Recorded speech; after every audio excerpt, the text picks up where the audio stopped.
Okay, mom, humor me. Someone is reaching out to message me. And they said, hello dear. Our team is currently looking for ambassadors to join our gothic jewelry brand Dark Dream London. And I think you'd be a great fit. By being an ambassador, you'll get exclusive discounts, free items, and huge commissions. Yeah. I really fit that dark, gothic aesthetic jewelry. What do you think? I really need to find out what part this is.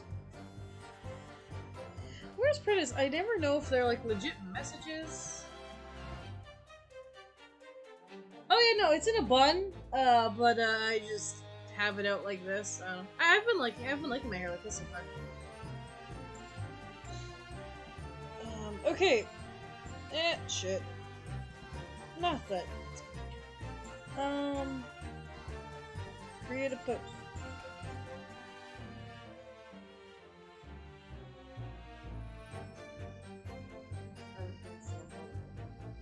Hurricanes.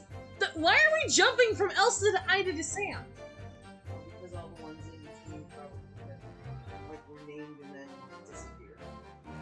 Or that, you know, because hurricanes do that. No, I am not gothic.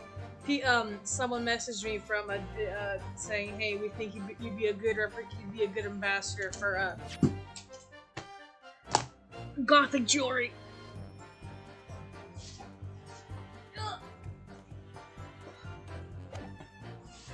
Okay, we're good. Ugh. God.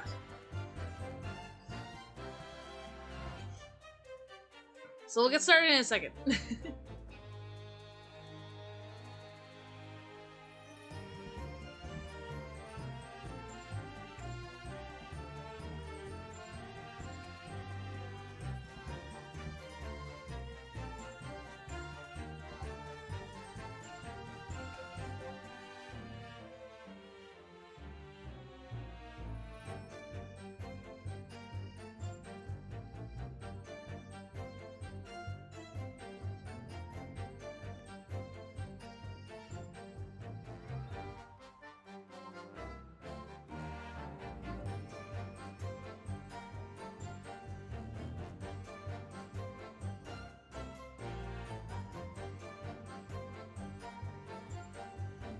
I dropped my controller.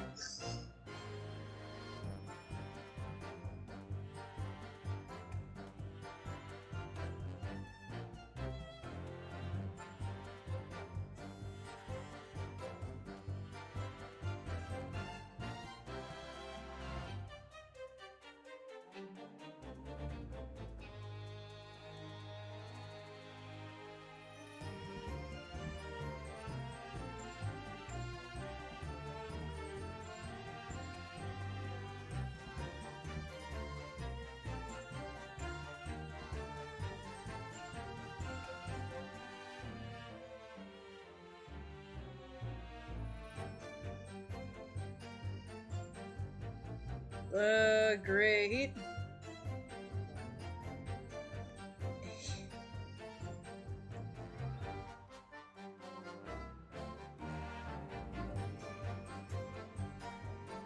Oh no, it's fine. My controller's fine.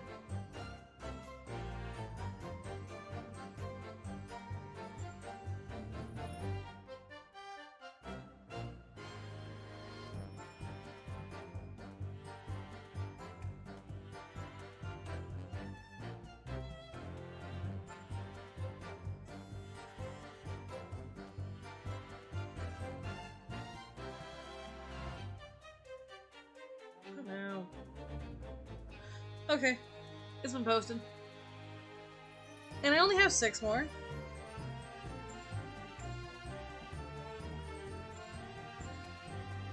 Oh, that's fine.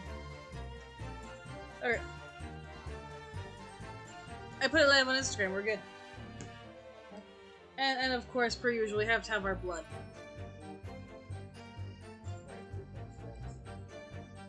Eventually I'll have all the controllers. Except the Fortnite and the great ones. Alright, next time we shall continue. And I have my bag of hats somewhere over there.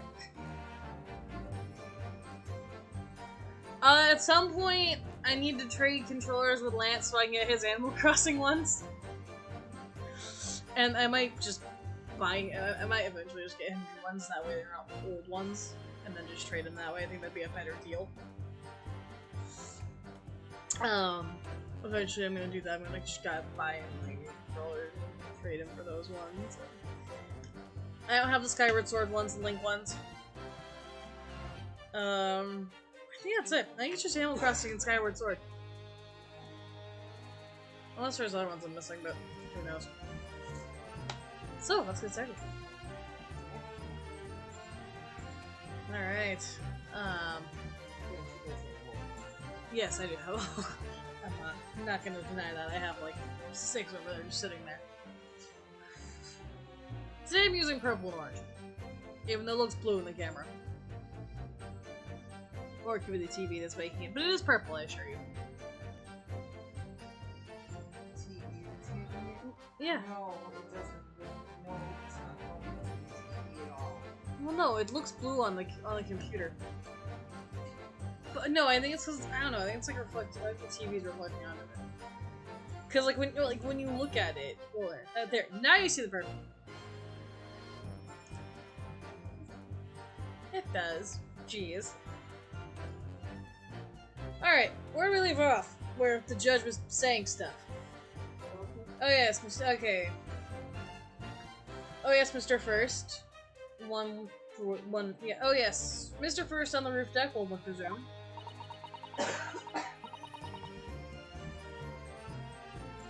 There's Mario Joy-Cons?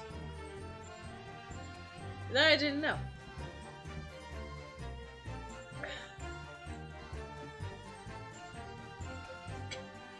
Mama Pepper, I restream. Well, no, eventually when I restream Trials and Tribulations, I'll have to drink water from my coffee mug.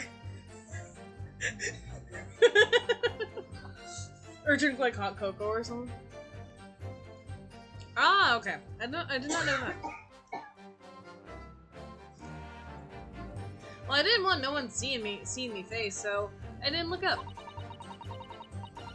And the horses were drawn up smartish, and this here Irishman says to me, "Get back under the seat. I'll see you get away later."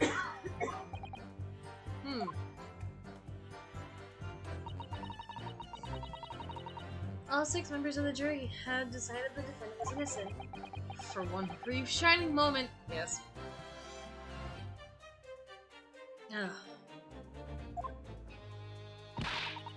It's clear they're all still very unsure. I will look at it in a bit. If we could just find some conclusive piece of evidence among this testimony, I'm sure we would clinch the verdict we want.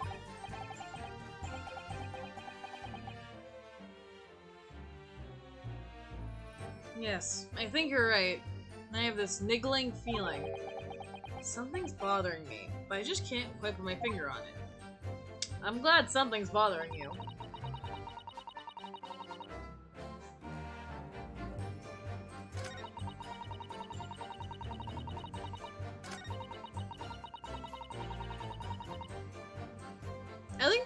I think what the Animal Crossing dock is themed as well.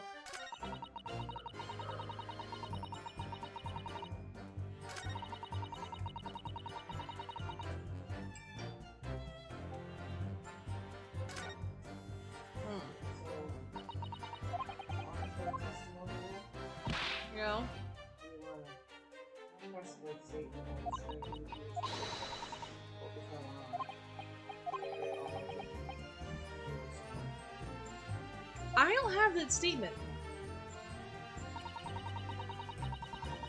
I snuck inside the carriage before they hooked up the horses just like always.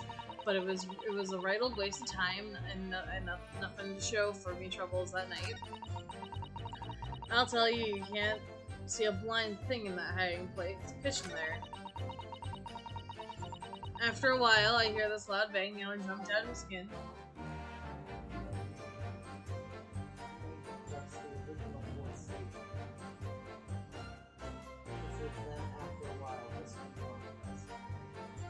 Okay. Hold it!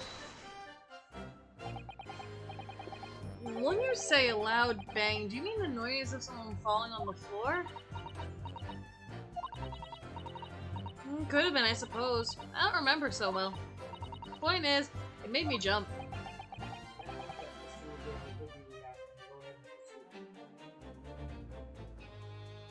And you let her scream involuntarily.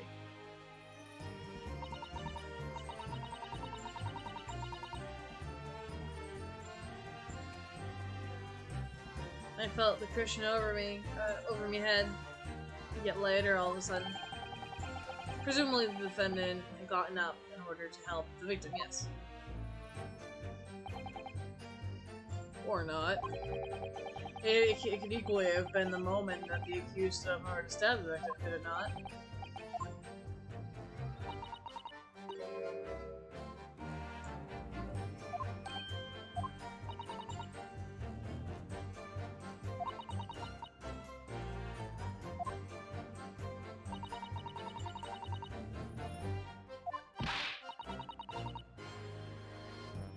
He still looks as smug as ever.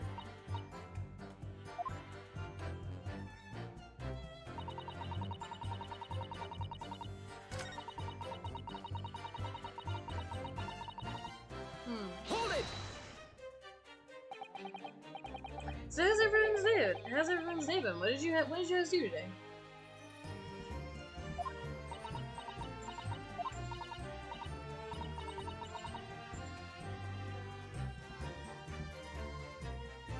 He's just blinking and staring at us.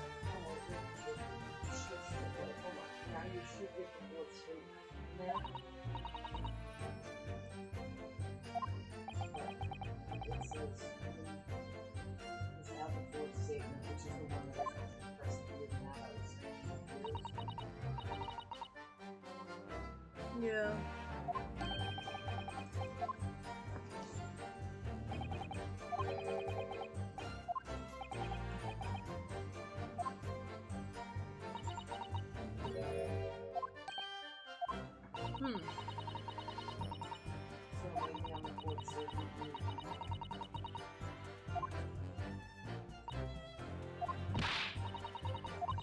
He still looks as smug as ever.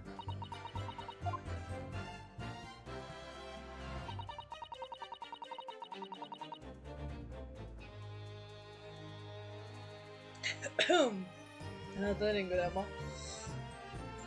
Ugh. I'm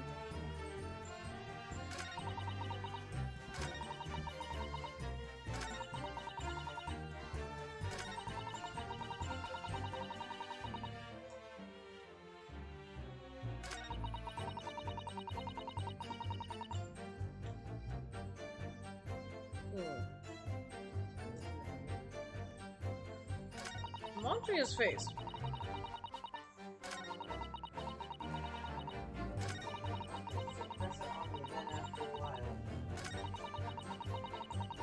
I have been.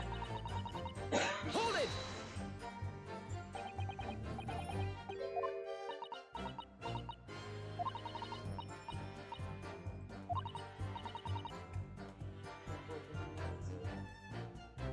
No, usually you see dots on the face.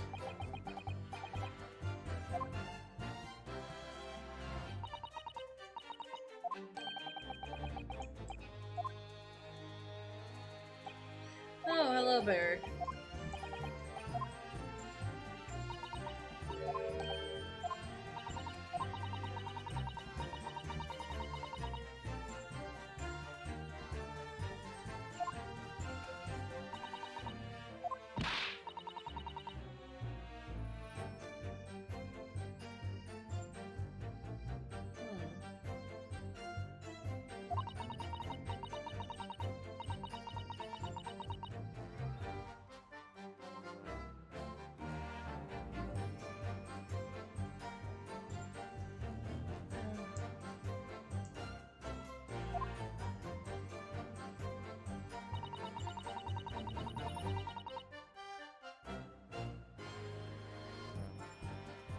Any ideas?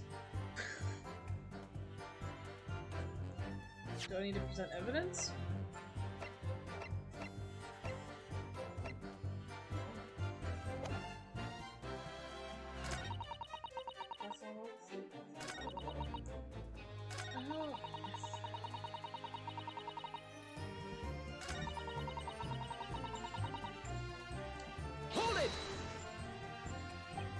I read all these through. Where are your thrones?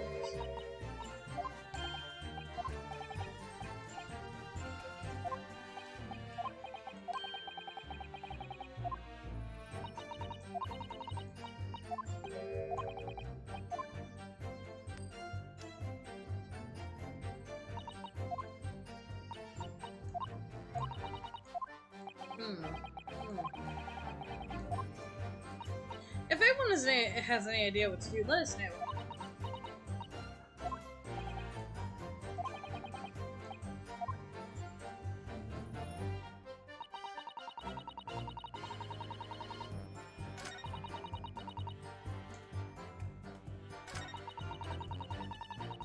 Hold it! Okay.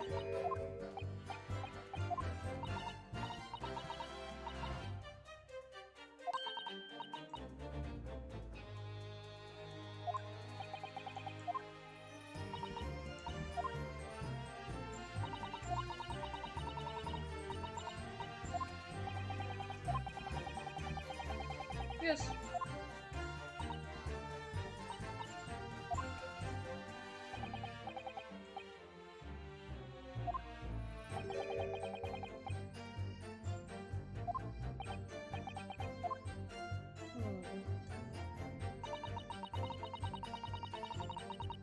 Hold it!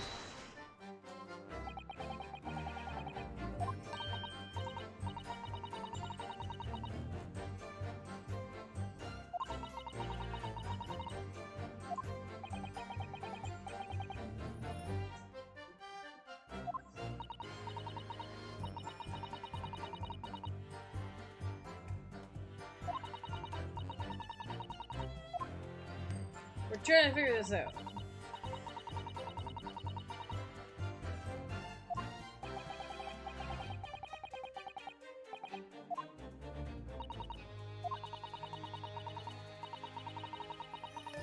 Well, no.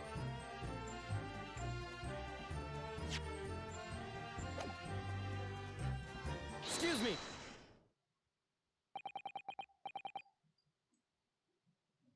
Is something wrong with Mr. McGilded?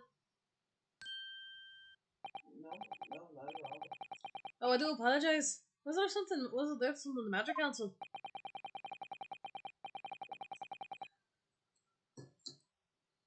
I was just wondering if Miss Lestrange's last comment made something occur to you, perhaps. You seem to be thinking something to yourself. Oh, no. Twas not important. I was feeling bad for the poor lass, is all. I remember feeling desperate myself as a young lad, shut in the dark. It was terrifying, it was. I see. Yes, I'm sure we can sympathize. I'm still scared of the dark now. Well, he's got PTSD from the dark, so, you know. That's all. His friend was killed while he was sleeping. He was trapped in a closet! Yeah, you know. Not a big deal. Hey, and I don't know about you, you see it yourself, but I find that the darkness seems to make everything you hear and see much louder as well. Yeah. I suppose it does, maybe. Miss Lestrange. Miss Lestrange. Did you hear something that night? Anything unusual, perhaps?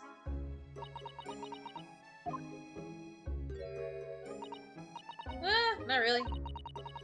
All I could hear was the Irishman snoring. Bejeevers! There's no need to tell the whole world of me foibles, you little scamp. What a pity. If only Miss Lestrange had heard something, might have given us a new vital clue. Yes. She just corroborated his thing of him falling asleep when he goes in the omnibus. What more could you want? And then he sat in the bus all night long. He sat in that seat because she couldn't lift up the cushion. But you know, hey. Yes. What should... Yes. It's oh, no, sorry. I thought the first one said it's significant. It's just, but now it's profoundly important. My lord, Yes. I believe the statement just made by the witness is profoundly important. Profoundly important. But all she said was that she heard nothing. You're just as deaf as the other one. You know. God, is there a brothel in the... Sorry, I was about to say, is there a brothel in the whorehouse?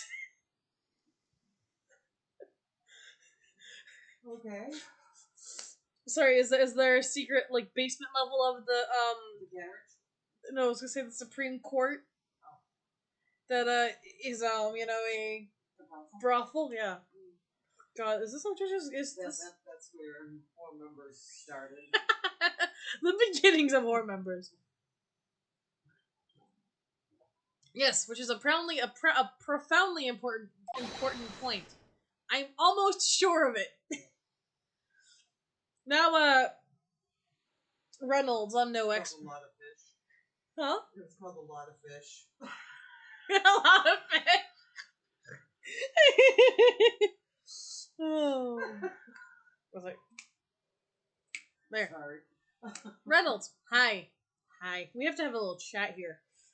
Now, when you're trying to get something on the record, I have some experience here, hence why I've turned to drinking Kool-Aid. She's not getting what she needs on the record because, you know, I'm sure somewhere previously she missed something. So, If I missed something, the game wouldn't have let me continue. Nonetheless, now, Reynolds, hi, we need to... when you're trying to prove a point, you know, you have to say, I'm positive, I'm sure of it, no, I'm almost sure of it. That's not going to go well with most judges. This is a different case because this judge is a bumbling buffoon, but yeah.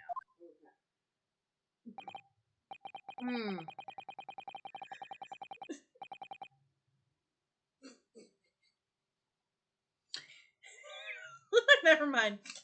I'm almost sure that I don't understand the inner workings of your Eastern Mind Council. Nevertheless. What? Because I'm perceptive and I... Jeez. Jackass. Miss Gina Lestrange, you will supplement your formal testimony by repeating your last statement. What? Sufferment? What are you on about now? Don't give me all fancy talk. I know what you're trying to do. Well, it won't work on me. That's right. Insult the judge. Always a good move.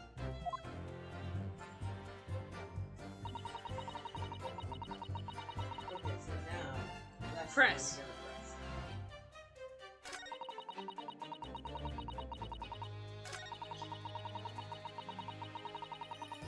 Hold it! We figured it out.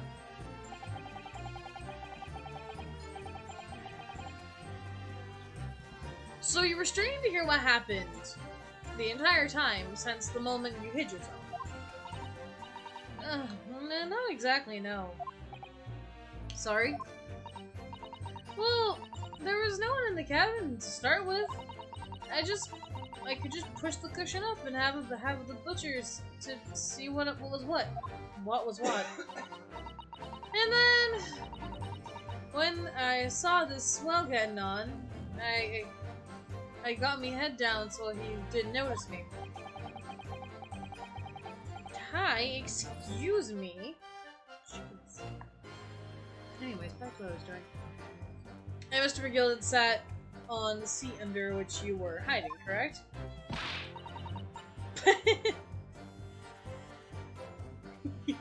So, yeah. Would you Adam and Eve? Would you Adam and Eve it? No, he's just shocked. It's just a facial reaction. If it was something important, then he dawns. What a mug! Would you Adam and Eve it? Okay. So then, all I could do was listen. I was waiting to jump out of there as soon as I heard him leave. See? But would he? Not likely. Even though he stopped here and there, I never heard the door open. Then I had to stay put and listen to to him driving his pigs to the markets, snoring like an old dog he was. Jeez, calm man out, wow. Are there any conclusions we can draw from that? She couldn't hear anything because of the snoring.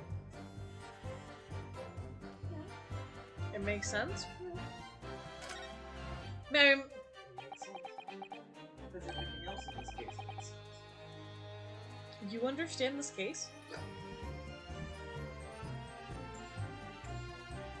Well, it all makes sense.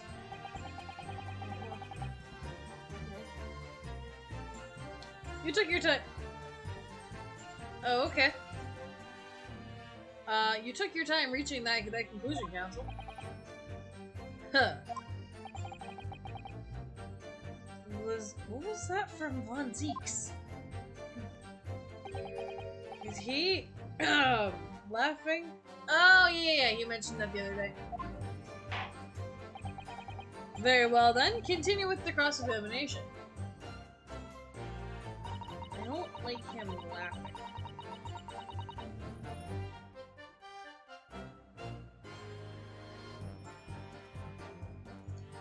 Yeah, it's a remake.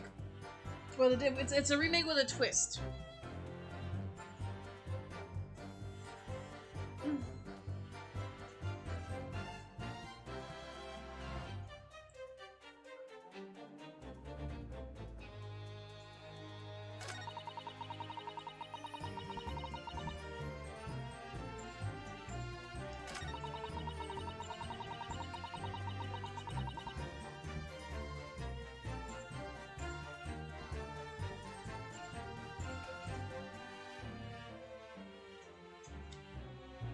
I think it's one of those shows that takes a few minutes to get into.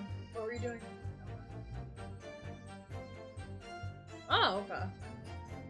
Interesting.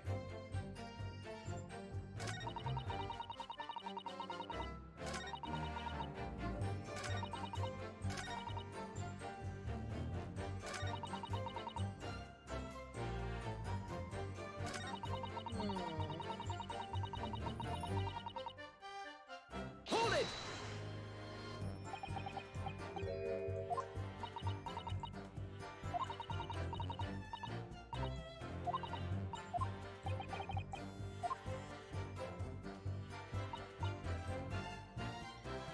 I can't read anything else because there's a Google ad in front of the website. Because obviously, placement of ads is kind of important. Obviously, it wasn't.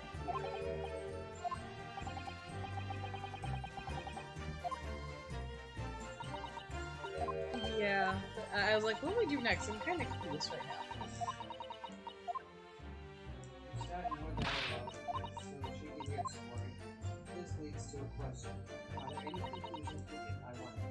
And then it's just a great off. So there's something else she should have heard. Maybe you want to show a person. So, Did you press her on the Hold it! my ears? yeah. We added that. And you should look up at Yoda with the reaction to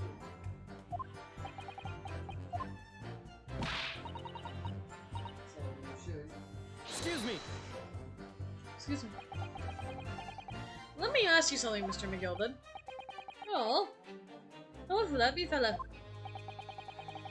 Do you have something to say about that last statement?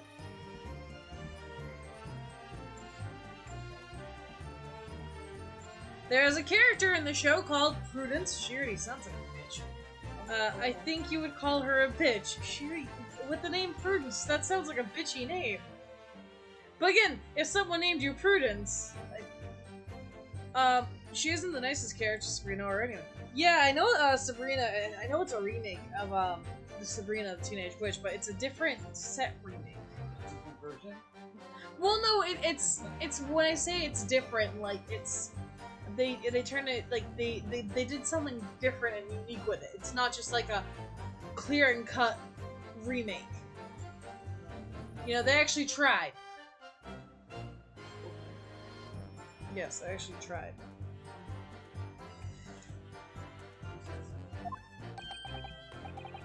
No, not really. I'm altogether happy with what's been said. Kind of you to ask and all, though. You have yourself a dip. Does he think I'm asking for his general well-being?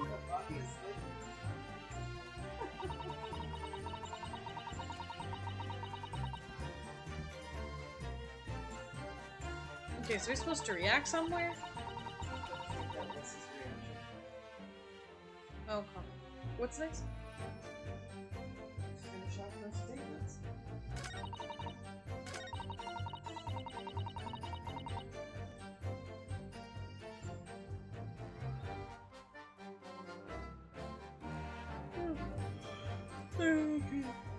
I call her a bitch a lot of times for sarcastic insults and laughing and tormenting Sabrina. Plus, Prudence has 2 other sisters who follow her orders, and, well, season 1, lock up Sabrina in a torment room. A tormentor on the first day of school. Oh, great. We were watching, The Borgias today. It's such a weird show. I didn't realize how much sex was involved with that show either.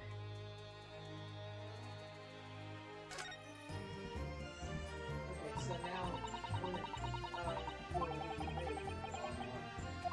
any conclusions after that, I wonder, we're supposed to say it doesn't matter.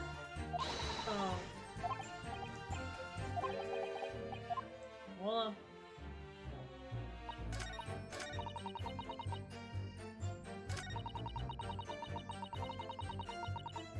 Hold it!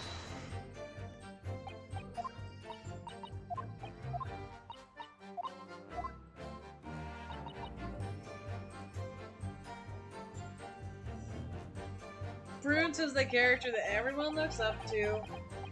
And all that before Sabrina came into the school on her 16th birthday. So Prudence is her as an enemy for us to show. Oh yeah, that's...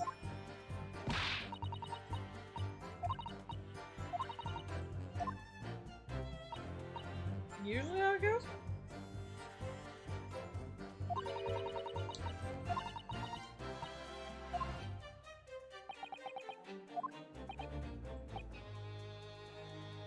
It doesn't add up.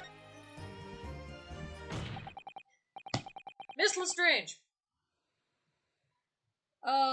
What you have just told the court is clearly at odds with the facts. At odds? Are you sure, man? Absolutely. It seems my learned Japanese friend, God, I hate saying that word, is not as dull-witted as I feared. Is that supposed to be a compliment? I don't know. A compliment or a sarcastic jab? So Von Zieks realized it too. Eventually she becomes Serena's friend. She sometimes insults her, but still most of the time she will listen to her. Sabrina won Prudence and her sister's respect. Oh, okay. Oh, so they're just... They put up with each other. Okay. Counsel, I must insist you bolster your claim with evidence or some complicit party's name, at the very least. Yes, my lord. Breathe. I expect you to demonstrate this alleged contradiction to the court. According to Miss Lestrange, while she was hiding in the omnibus that night, she heard nothing but the sound of Mr. McGilden's snoring. But think, Reynolds, think. There was something she should have heard. It wasn't sure a person.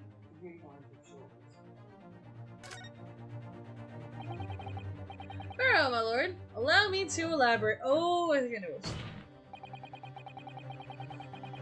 Because Mr. Mason got on the omnibus and she didn't hear it.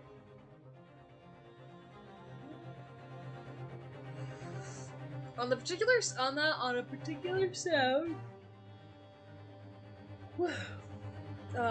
Miss Lestrange could not have failed to hear on the night in question was the very sound clearly explained by the presence of the following person. Yeah, Mason. Take that! Take it! Thrice fried Mason. Yes, my lord. The sound of Miss Lestrange cannot have failed to hear. Is the victim, Mr. Mason, boarding the omnibus?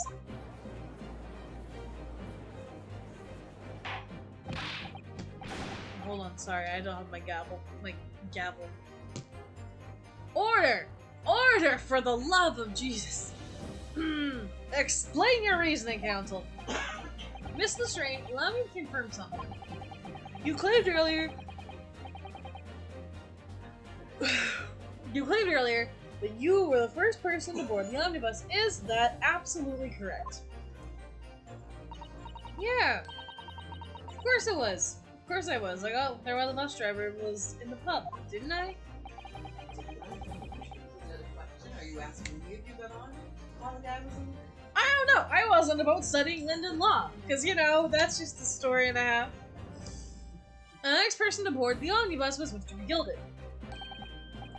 That it was. Not a soul was in the cabin when I climbed aboard. At least not in plain sight. So, you were all that you were, for to all intents and purposes. So that's how it's spelled.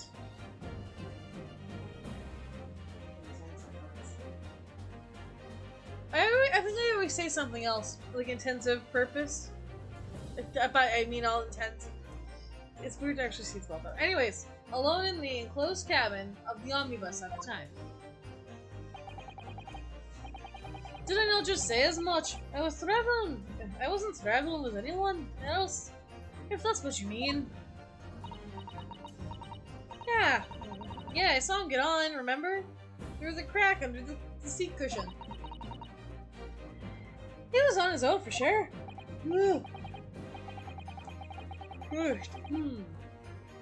And from what we've heard, the carriage made a number of stops after that on its upward journey. During which time, did you not hear the door opening or closing at all? No, I never heard it. That's exactly what I was listening for. Weren't I? Weren't it? What? Okay. Waiting for this spell to leave. In which case, when and how did the victim end up in the carriage? Oh, Galaxy, you should check the viewer rewards.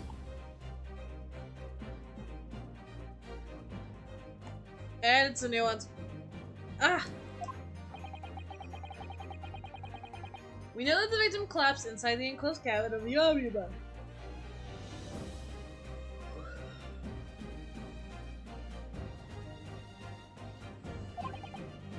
Therefore, Miss Lestrange's statement about what she did or did not hear is at odds with the facts. Oh.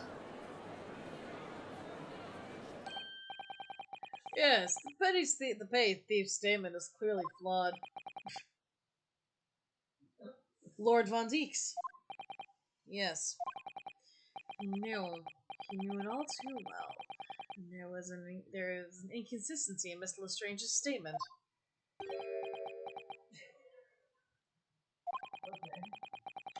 It would seem words of thanks are in order from my learned friend. You know, buddy. This guy is just... I don't like you. What are you, You're raising a glass to him. I'm just talking. Look. What are you talking about?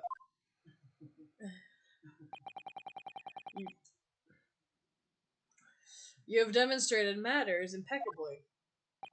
Okay. This witness and her colorful statements are entirely unreliable.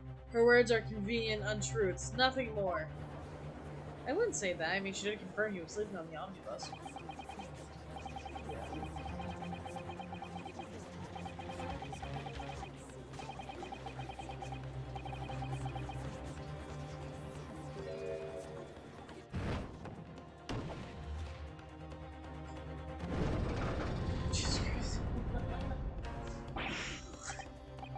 I just imagine Reynolds going over to, I almost said Von Karma. Von Z, she's taking his glass and just drinking it. Ugh! She didn't even say anything! I didn't want to judge the dear little mite, just because she had some rather naughty ways. But I must say, I can't abide liars. And neither can I. And Mr. Foreman.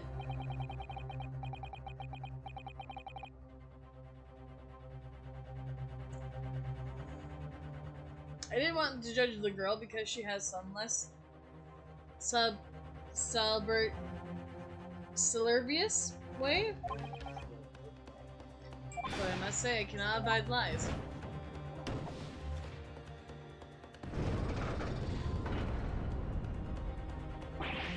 Ugh. Mr. Naruto, that's 5 jury members leaning towards guilty. I guess I need to get more blood. Oh, and just nipping you from the name of Japanese. Oh, I'm aware of what it is. It's just, I don't like the sound of it. Please hold. What? Okay. Oh. Please don't fall off, laptop.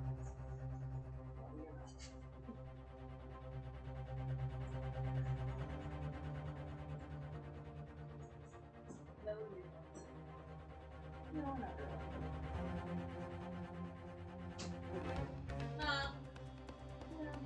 What did you all do today?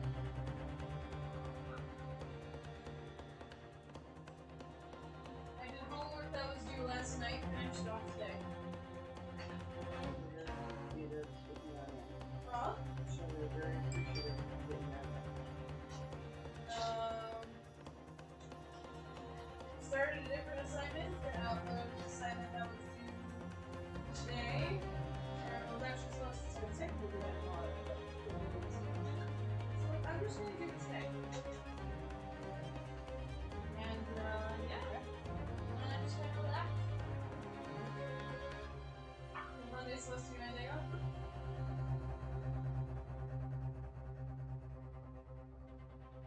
Supposed to. That is.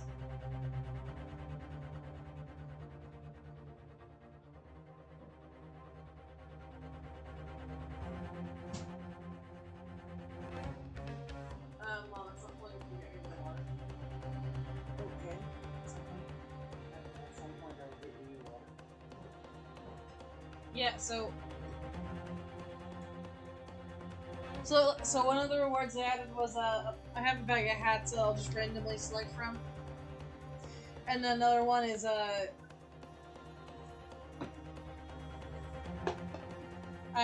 we have Trivial Pursuit, so you can go in, you can select it, we'll read the question for you, you can pick a category, or it's just or you let us pick. And maybe what I'll do is I'll write down the category they pick and who did it. And if they get the question right or not, then we get all the different colors. Like, oh hey! Well, the thing is it's... Well, no, like, we can get like a wedge or whatever, you know what I mean? Oh, it'd be kind of fun to interact with. Yeah, but somebody answers, 5 minutes later after the answer. Well, they have to, not do that.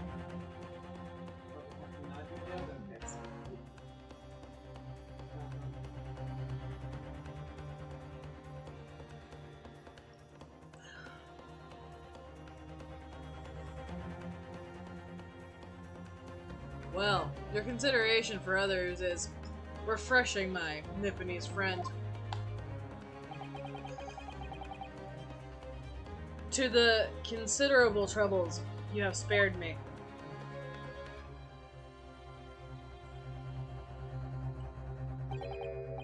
Yes, very refreshing. I taste the innocence of 1969. 1969? Since we're in like the 1900s here. The 1920s, 1800s, and you're saying 1960s. Fine! 1769. Is that much better? Sorry. Very refreshing. This is the blood of the blood of an innocent of 1778. Okay. Squeamish girl. Her blood smelled fantastic. Sorry, this is the most emotional. This is the most emotional playing into this voice. Let's just get back. Let's get back on topic. Ack.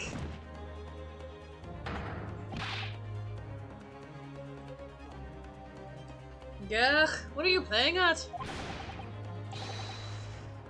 Have you forgotten who you're working for? You useless Eastern Adam. This is carnage. It's perfect. Juror number 2 is the only one left. Mr. Naruto, the way this is going, I know if I can't find some new way to convince everyone that Mr. McGillen's innocence, the judge will rule will have lost.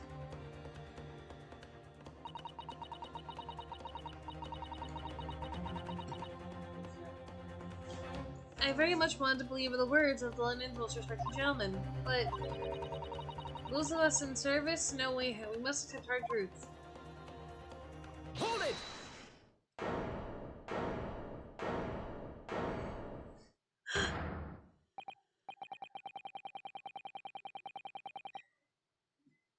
Yes, the witness's last statement seems to have revealed critical inconsistencies in her story.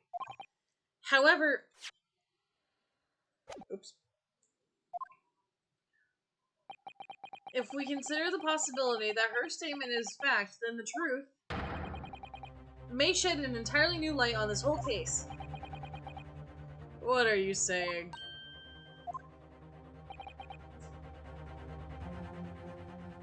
Counsel! I'm sorry, sir? Whatever do you mean?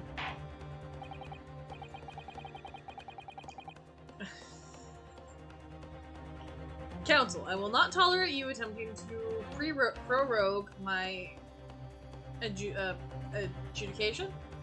Yeah. Explain yourself at once.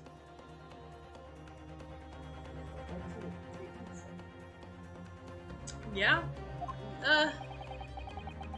When the accused boarded the omnibus that night in question, the victim was nowhere to be seen. Subsequently, the carriage door was not heard opening a single time, as testified by the witness in the stand. He was snoring!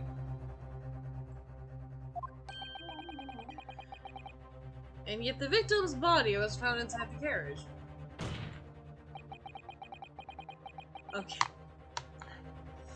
Hey, this is lending theory to Fairbanks being the murderer. Okay, she couldn't hear jack shit. Maybe. Not that, this makes sense, but,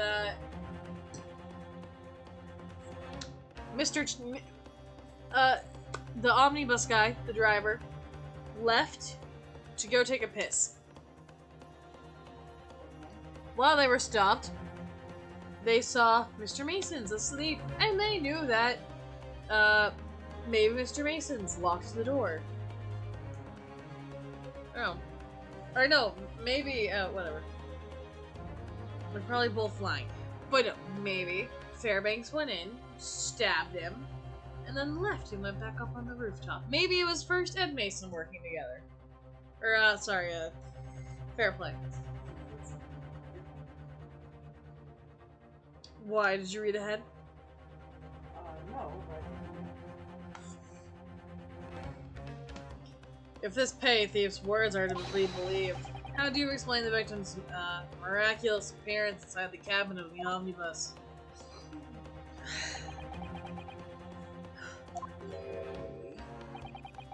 There's only one way to explain how the victim came to be inside the carriage. Yeah, the rooftop. So...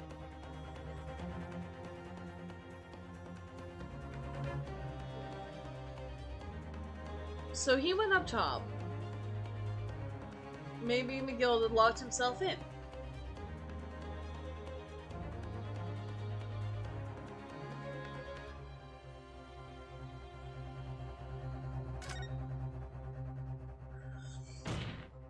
Sorry. The door wasn't opened even once. That the only explanation is that the victim entered the enclosed cabin some other way. I wondered what new fantasy you would come up with in your blind panic. But behold, the omnibus here for all to see. Only one side of the enclosed cabin is furnished with a door. The other has only windows. Wow, you really don't see the bigger picture here. I'm kind of surprised. Fixed windows that can't possibly be opened. In short, you know, you seem to change your perspective. There's no entrance to the cabin other than the door. But there...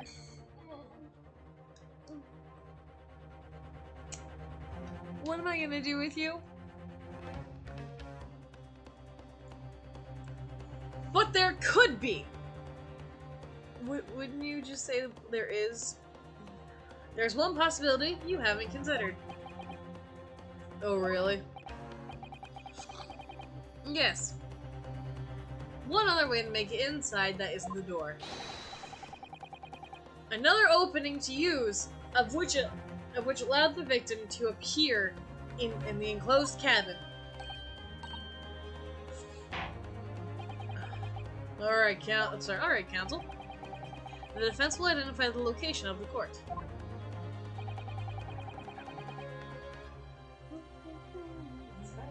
Yeah. Here's the omnibus from which the incident occurred.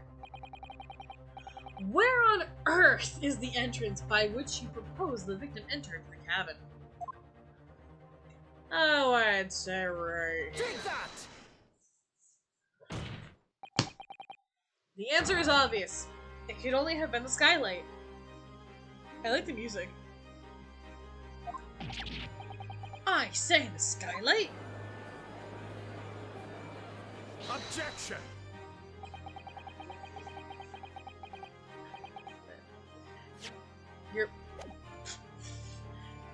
I'm trying to mimic it. It's not working. Well, I guess it doesn't work when I have, you know, a Joy-Con in my head.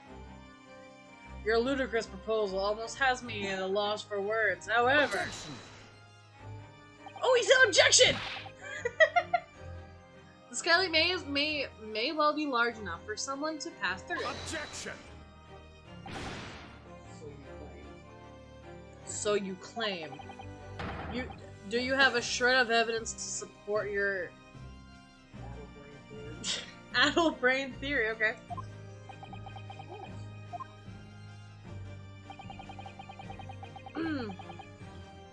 Both Mr. McGilded and Miss Lestrange said the same in their testimonies.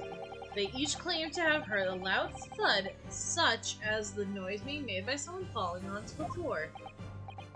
Yes, which has already been explained. As the son of the victim falling from his seat, having been assaulted with a dagger. That wouldn't make that loud of a thud. No, but no, that would make it thud. No, the judge said, falling from his seat. But he's singing from the seat inside the cabin. Yes, it has, but when a man slipping from his seat on the floor really have made such a loud noise as the witnesses described? A noise loud enough would cause Miss Lestrange to... A noise loud enough to cause Miss Lestrange to allow an involuntary cry, in fact? Good gracious! So perhaps, in fact, that was the moment that the victim made his entrance into the cabin. No, let me rephrase that. The victim didn't enter the cabin as such. He fell into the cabin. Objection! He's like Nipponese on their law. Ugh. God's gonna become our learn from this. You're now suggesting that the victim fell from the skylight into the cabin. Yes. Yes, do keep up, Grandpa.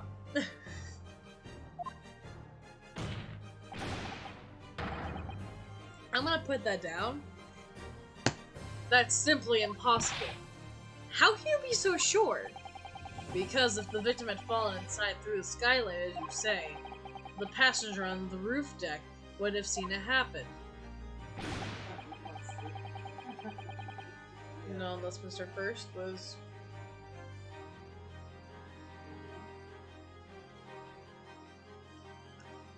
I'd like to see where they were sitting.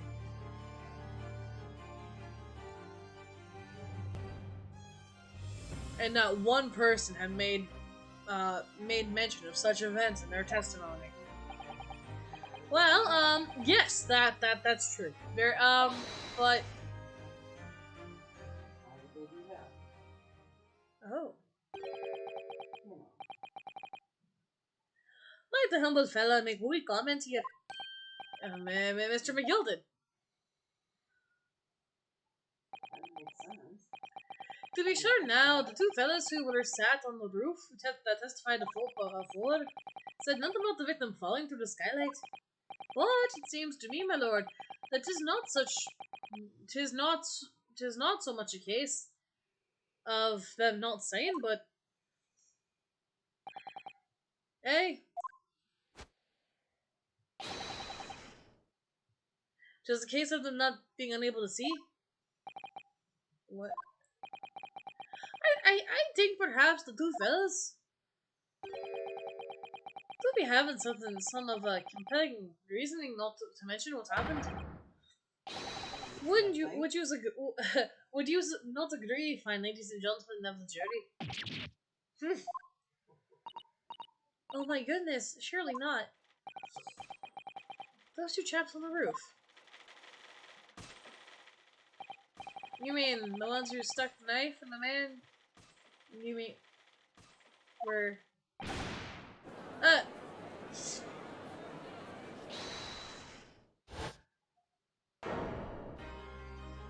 oh Jesus Christ!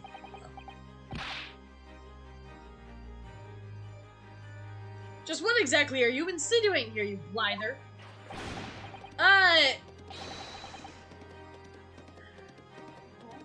He said so interesting on his headphone once. You rotter, he said. You rotter. What are you insinuating? This is a flaming ball of outrage. I couldn't resist, I'm sorry. I have a good mind to give you a blinker in a minute. He'll give you a shiver in a minute, he said. The shiner. Whatever. Shiver, shiner. He's gonna... Shiner is a black eye. What, a shivering is a staff? Yeah, exactly. A shiver would make more sense in this case. Pun not intended. And so will I. I don't believe you in the slightest, First. Mr. Fairplay, you're effectively accusing me, a city gentleman and a well-respected banker. Bullshit!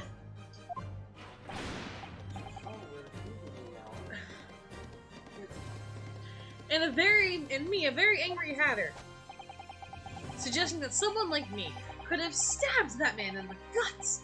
It's a disgrace.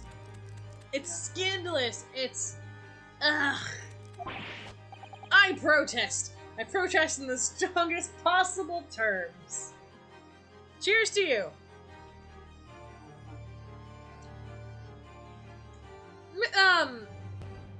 Mr. Von Zeeks, were you serious when you said this was blood? No, just joking. I'm just gonna give this back to you. I don't trust you.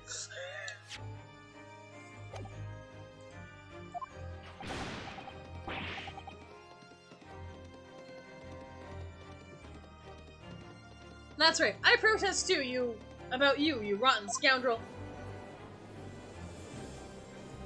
Ladies, you're all pretty. Calm down. Order! Order! Order for... I need to go see the whorehouse after this. This is not the time, witnesses. I will not permit this wanton invasion of the stand. Return to the anteroom at once. But this is beyond reason, my lord. It's outrageous. It's very hurtful, you know? My lord, if I may comment. Go ahead, Lord Mudseeks. It was the defense that incited this outburst from the witnesses. My learned friend has seen fit to abandon all protocol and accuse the witnesses without proof. How is it my fault? How was it that We were just talking, making points. If you want to blame someone, sorry, Mr. McGill, then blame him. He's the one that said, he's the one that accused them.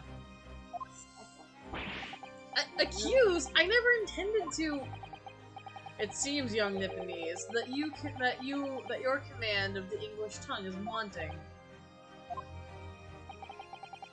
You proposed to the court that the victim fell through the skylight of the roof deck of the omnibus. The hypothesis cannot possibly stand without the rooftop passengers being aware of the events. You have branded these gentlemen liars, and you have intimidated their criminal guilt. Imitated? You imitated their criminal guilt. In our British courts of law, that is what is termed a baseless accusation. I know I was rash to put that idea forward without any actual evidence, but you can't just dismiss it without a second thought.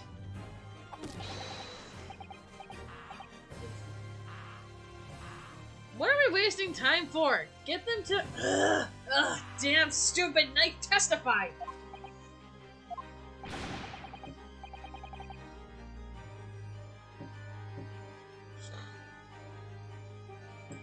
I thought there was something fishy about that hat when I laid my eyes on it, on the fellow.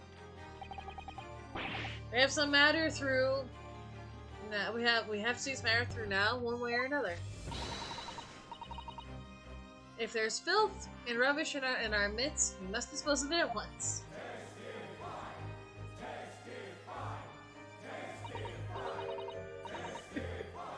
I feel so bad for them.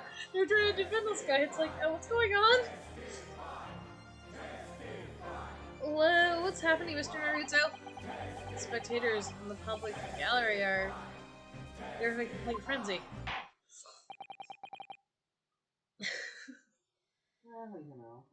Okay, note to self, if I'm ever allowed to be in British court again, don't incite shit. Without proof. Mr. Fairplay, Mr. First. My lord. You will take the stand again to make another formal testimony. And in reference to this indictment brought by the defense. Yes, my lord. I didn't come here for this. Why are you snickering? There's no time to think this through. All I can do is keep pushing forward and hope I don't get sent back to Japan.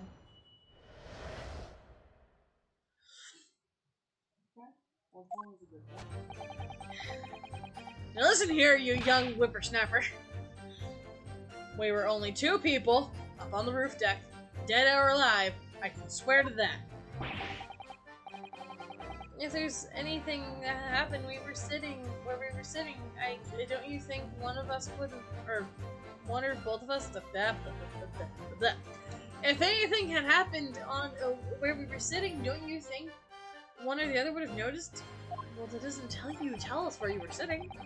In any case, neither of us knew the first thing about the victim. We had no reason to kill the man. The skylight was shut the entire time, I tell you. We couldn't possibly have opened it. Are you sure the victim fell through the skylight? Where's your proof? I was proposing. Christ.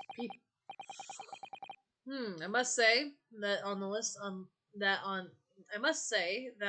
to this testimony, it is somewhat hard to imagine how either witness could have performed any malevolent act on this open rooftop deck. It was nighttime, it was cold. Without the other noticing forthwith. That's right, you see? We're innocent, I tell you.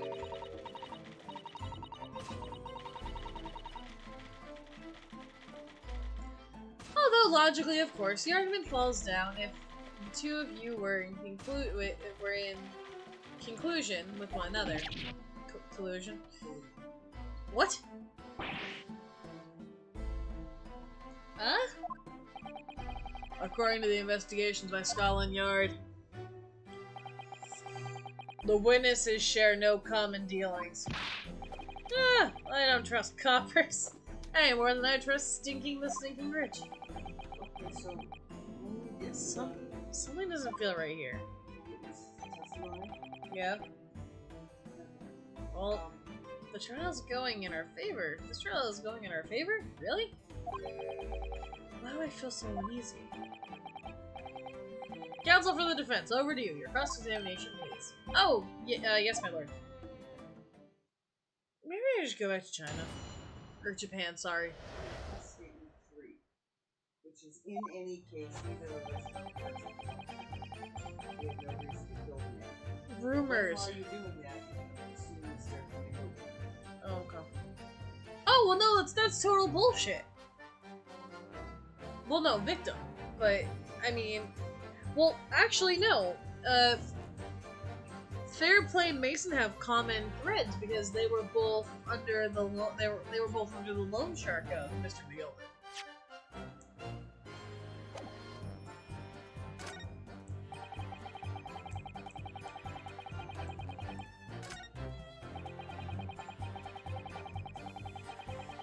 Hold it!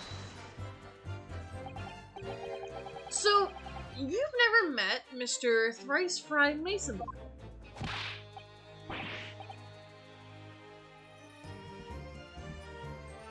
Oh, let me know. Not once, never. Never met this man. He said, never. Why are you...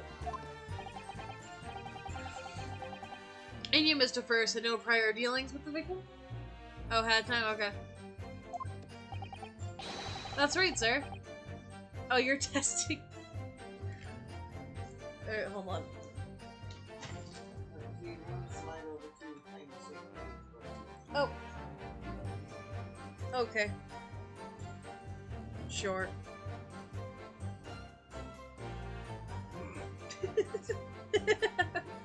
Snake?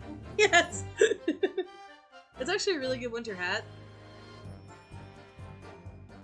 Or I could just, you know, have it be a surprise. Don't worry. That's right, sir. I don't know if you're going to be able to... Do you want to pursue him? Excuse me. Let me ask you something, Mr. McGilden. No, and what would that be, fella? Do you have something to say about the last statement? No, not really. I'm not too happy with what's been said. Kind of you'd ask me. Still and all. Oh, another tip. It's from Overwatch. It's the maze hat and one of her skins. Yeah, have yourself a tip.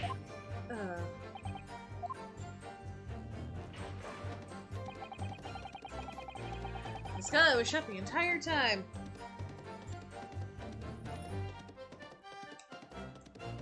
So I think we found our niche hats.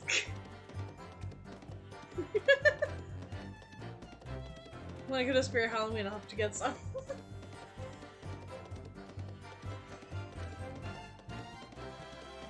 But I think when I go to Spirit Halloween, I might try and find stuff for my Halloween costume. Cause I think I'm gonna go as Mia. Yeah, no one's gonna know who I am, but that's okay. I'm waiting for you to tell me what's next. Okay, so did you press on the statement in any case neither of us are the person? Yes. Yes. Okay. Hold it! Well, I'll actually go through the entire statement.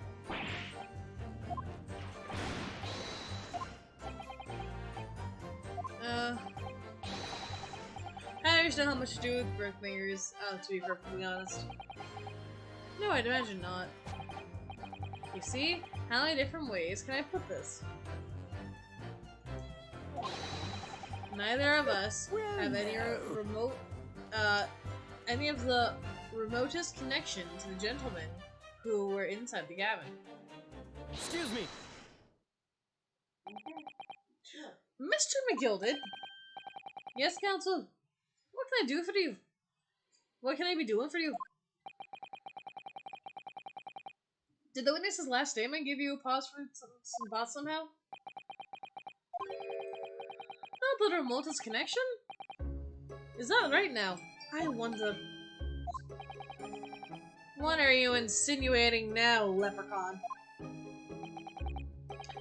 Ah, Mr. Fairplay. It has been too long, so has it? If I'm not very much mistaken, I believe it is fast approaching, is not the other payment date. I beg your pardon? You ordered 20 Guinness for me, sir. At an unconscionable rate of interest, you charge me. It's extortion. Well, now, is it the touch of begrudgery? Is it the sort of begrudgery that might motivate a fella to pass his crimes off to another? Ugh. And you, and young Mr. First. Me, sir. What do you want with me?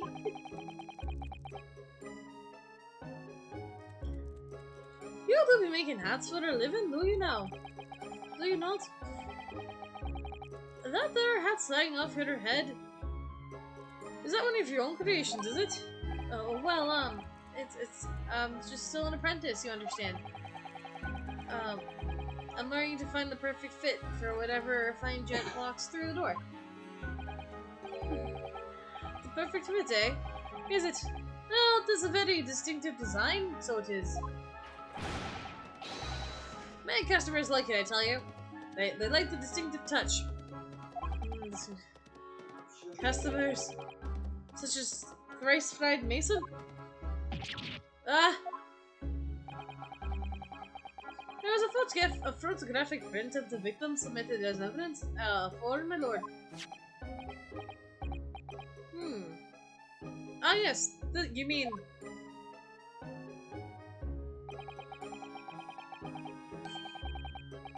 I can't help but thinking that poor fella's hat looks distinctly familiar, wouldn't you say? Oh!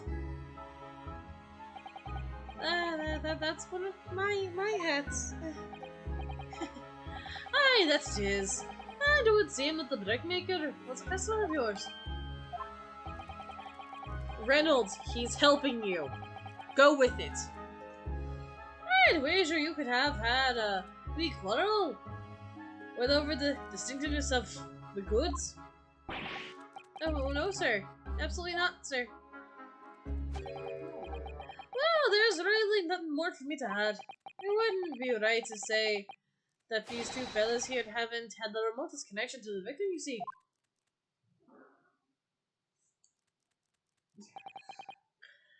I rest my case. You little leprechaun! He's better at this than I am. Gosh, Mr. Brigillen certainly has been through this through his research, hasn't he? Why are you still snickering? Please don't let my little interruption... Oh. My little interruption hold up the proceedings.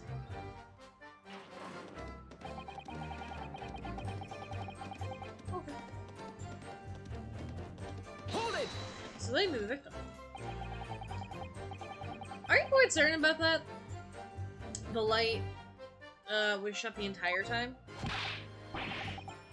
I'm gonna use my block with your... I'm going to lose my block with you in a minute. He's gonna lose his rag with...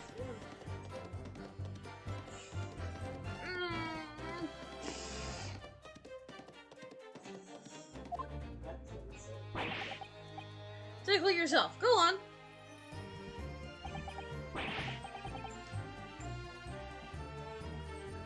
You see that? Shut fast. Just like it was on that night. So it is, of course. The fellow the size of Mr. Mason could likely break through it. And it's... through it? Still in all. What?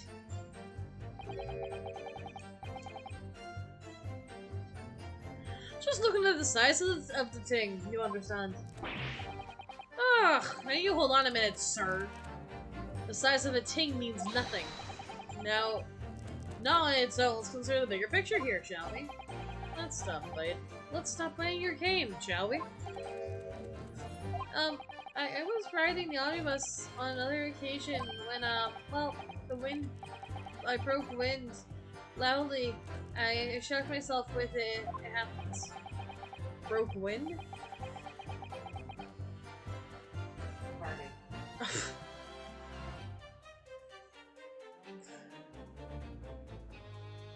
That's an unexpected confession, Mr. First.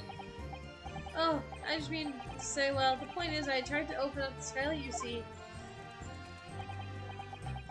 But to my luck, I couldn't make it budge. The stench was terrible. Everyone looks at me with daggers, sir. I went as red as a rogue. I did. Are you expecting me to sentence you? Oh, no, sir. The point is... the skylight can't be open. I tried and tried. And when I was inside, it probably can be only open from the outside. The skylight doesn't open, you say? So that proves it. We couldn't have kicked the victim down in the cabin below. I tell you, neither of us could. Okay, so now we've kicked the victim down to the cabin. Nobody mentioned anything about kicking anyone. Exactly. Ugh. Like I said, these details are little nuggets at best. It's a mother lode we should be. It's the mother lode we should be looking for. Okay.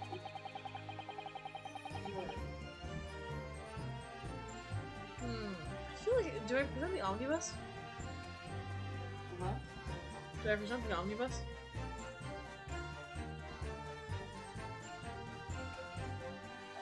Yeah, you're gonna do evidence. The omnibus on statement 5. Objection! There's clearly something odd about that last statement made by the witness. I'm obviously judged for court, right?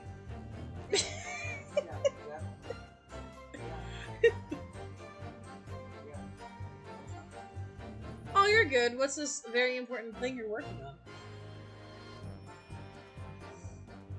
Quiet, not there's quiet. There's clearly something odd about it, indeed. Your behavior, counsel. Why my behavior?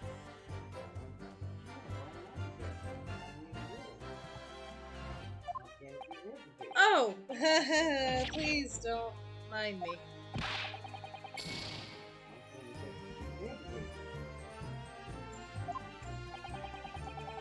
Alright, they...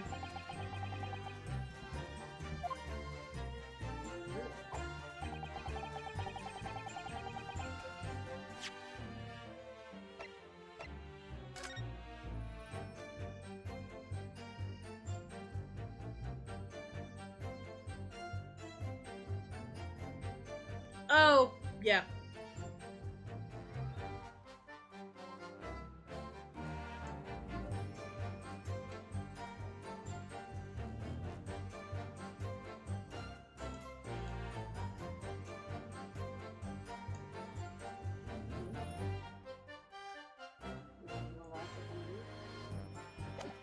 No. It wouldn't let me do it. I wonder if these men really were involved in something. I couldn't say. I mean, I really don't know about them, do I? No, but at the same token, I don't really know anything about Mr. McGill either. It's so hard to know what to believe here. He got stabbed. Yeah. It didn't let me. You won't be on the bus on statement 5, which Oh, sorry. is since the statement was, if you're sure that the victim fell through the skylight, which The man who died was thrice fried Mason.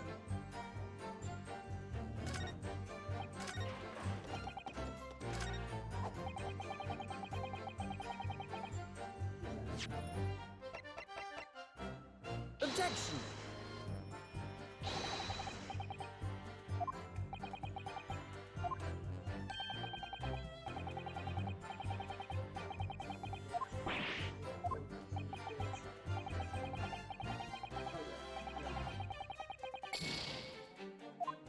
No. no. You want to press statement 4, and once again, in the middle of it, Huh?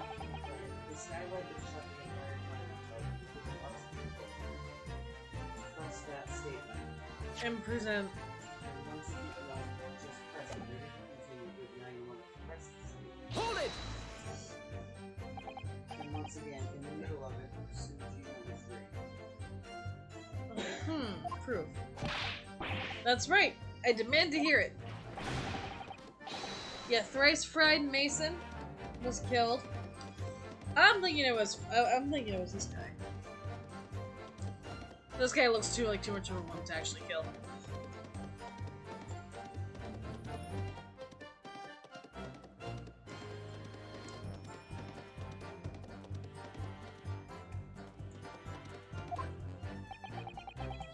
But he caused both Shishers? Brandish's criminals? You call us liars, that's what he means. No shit. You accuse us of doing that? As it stands at the moment. There's no hard evidence that incriminates yourselves now, is there? I believe we're in much the same position as one another here. Huh. Well, if I don't crack this case soon, he'll crack his teeth.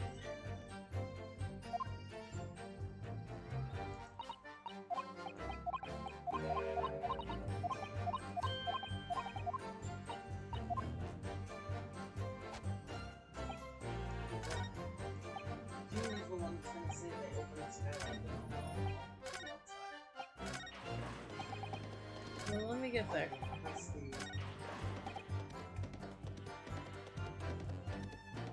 Hold it!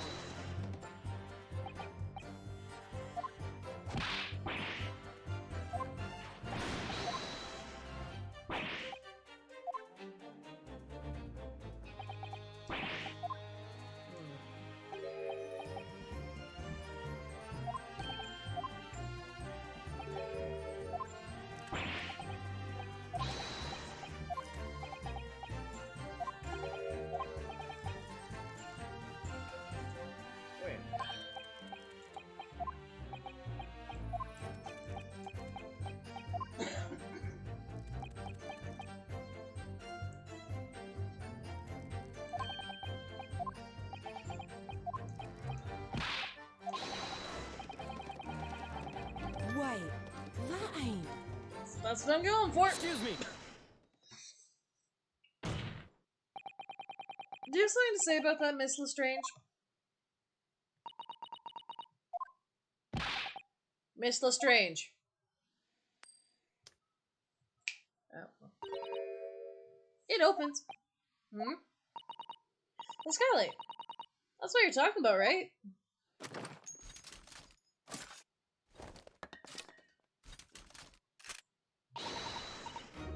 All of them open. Dead easy. More easily than you can load the weapon?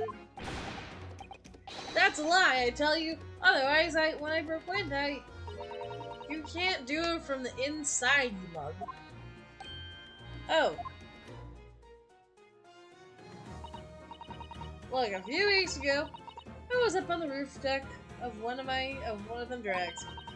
And I had a great haul. I mean, I had purses coming out of my ears. This is strange. This is not the form of a slogging? Eulogging? Eulogizing. Although I think that's where I was trying to go for. On the subject of your criminal activities. Well, anyway, I had a bit of a scare. When I lifted the last bloke's purse, he got wise at me. Oh, sorry, she got wise at me. All four of them surrounded me. So I couldn't hop off the bus and leg it. So, what I did was I opened the skylight and to catch my jump right there through. What? Yeah. To catch you, to catch for the skylights on the top side. That's why you can't open that's why you can't open them from the cabin. The skylight opens from the roof deck. Bailiff! Climb atop the roof! Oh, the other boss wins. Well, at once, and verify the witness's claims.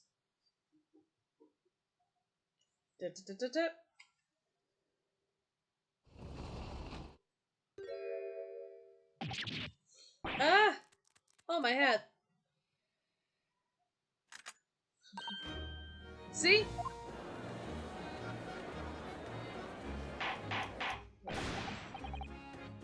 Order! Order! You know, I give up. Order. So it appears that the street girl's statement is quite true. Now, but...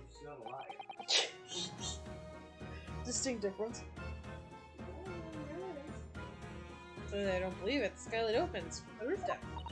Mr. Naruto. Then that could be the clue we've been looking for. No.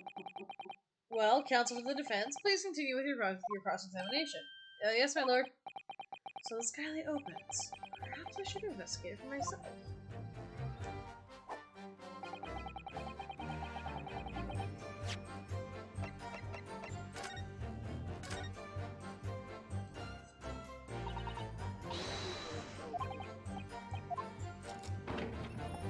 Oh shit, no, I don't want to go inside.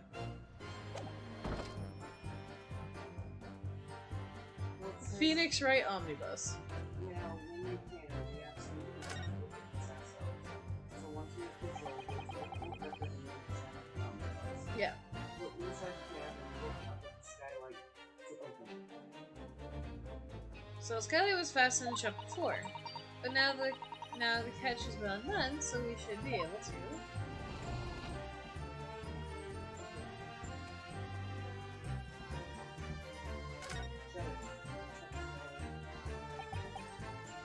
You can currently see inside the carriage through the opening for sure. Yeah, there's a lamp that's enclosed in the cabin. So I'm sure that the witness would have been able to see them clearly. That's not good for us.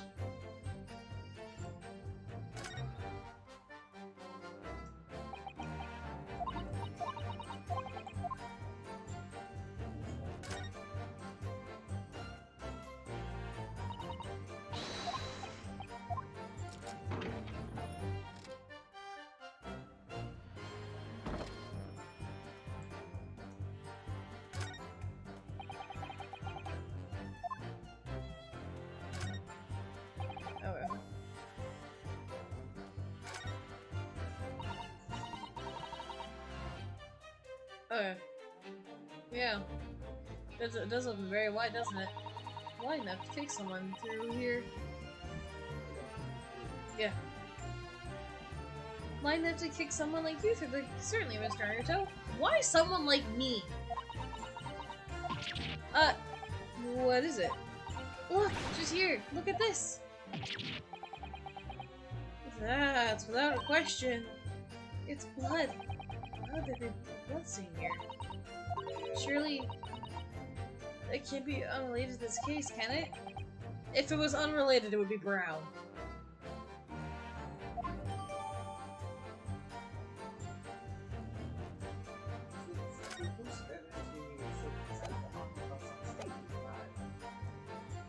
Alright, jackass, you want your proof? Objection! I raise my objection to you. On the night in question, the victim was fatally stabbed in the stomach. And immediately afterwards, into the body, was pushed through a skylight into the cabin below. Those are facts, and the irrefutable proof remains clearly visible on the omnibus that stands before us today in this very courtroom. What?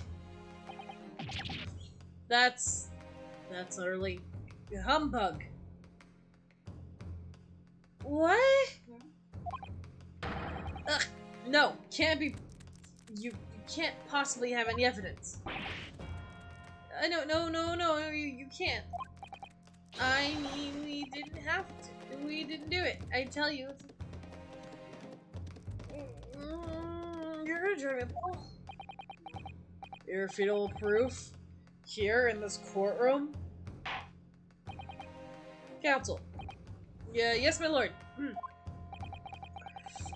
I believe everyone would appreciate a little clarification here.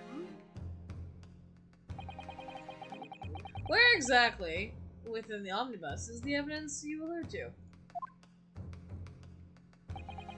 Oh my god. I'm not really sure.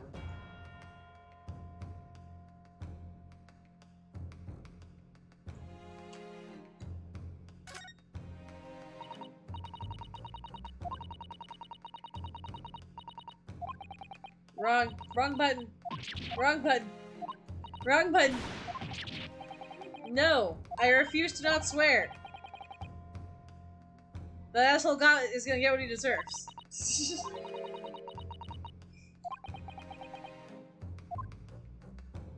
Got it! Got it! By Jupiter!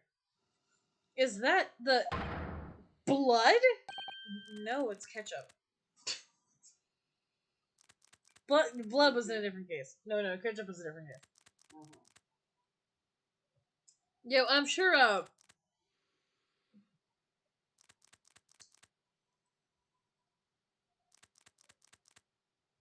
humbug's a curse. Humbug. How is humbug a swear word? What? I don't know. I can use that at work.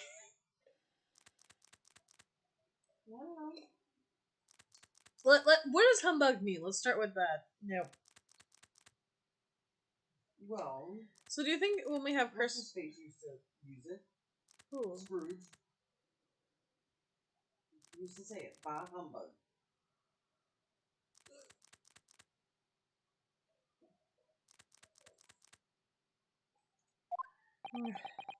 This bloodstain proves two things. Firstly, when the incident occurred, the skylight of the omnibus was open. What? And secondly, the victim was already bleeding when he fell through the opening. I would have said the first thing... Okay. I would have said the first thing is the victim was up top. Not, Okay, I don't know. Oh my. I don't know nothing. And so it follows to say that Mr. McGilded, who was inside the enclosed cabin by himself at the time, cannot possibly be guilty of this crime.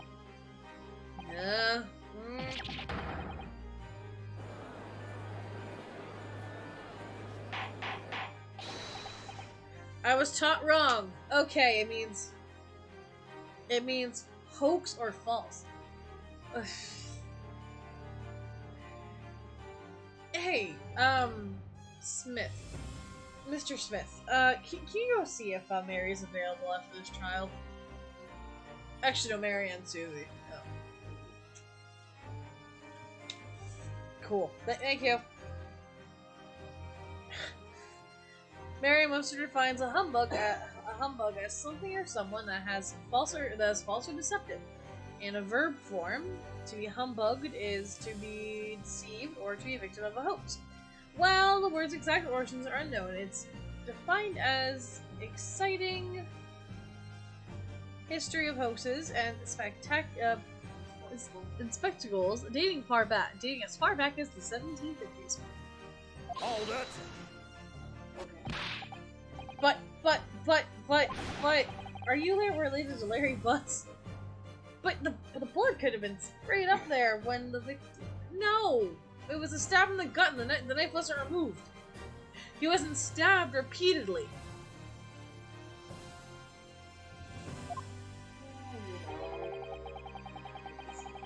It only found its way to that one particular spot at the skylight? Shutter, and that would be pretty convenient. Let's keep in mind that the skylight's catch can only be unfastened from the roof deck. I myself wouldn't have been able to open it now, would I? Hey, but there's no way to know for certain, is there? If the gent really fell through the skylight, I mean. Why don't you have a good look at the floor of the cabin? Between the two seats, Mr. First. Oh yeah. 'Tis all too plain, you see. There's the aftermath that shows the poor fellow dropped from the fair heights right there. Isn't it?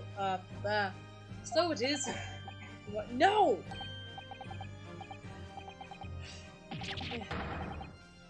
Hold it!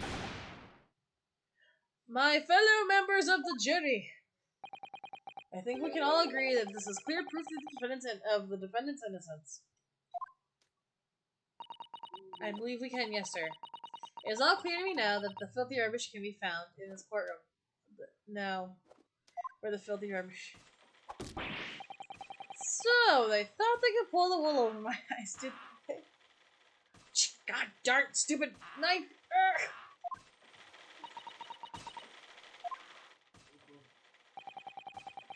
I won't tolerate any of the guilt carriages being sullied with blood. I won't tolerate it.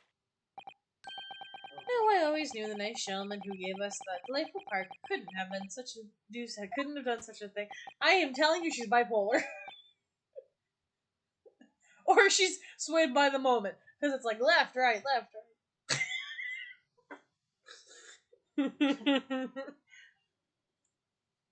On three, everyone. 1, 2, 3. Objection! Whose objection is that? It's a Oh, okay. chilling performance, Mr. McGilpin. Oh, okay. Oh, what would you be able to filter into there now, Lord Von Zeeks?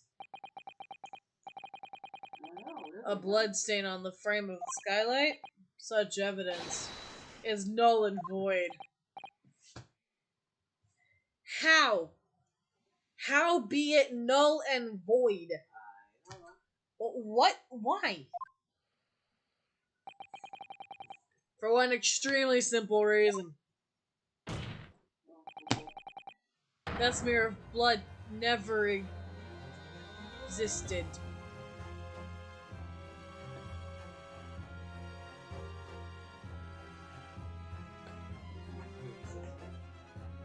Objection! Have you been drinking too much?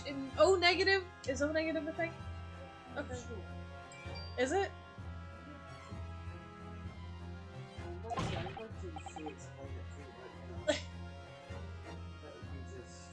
That's it's there for us all to see. Why are you defying that fact? It's clearly blood. Objection!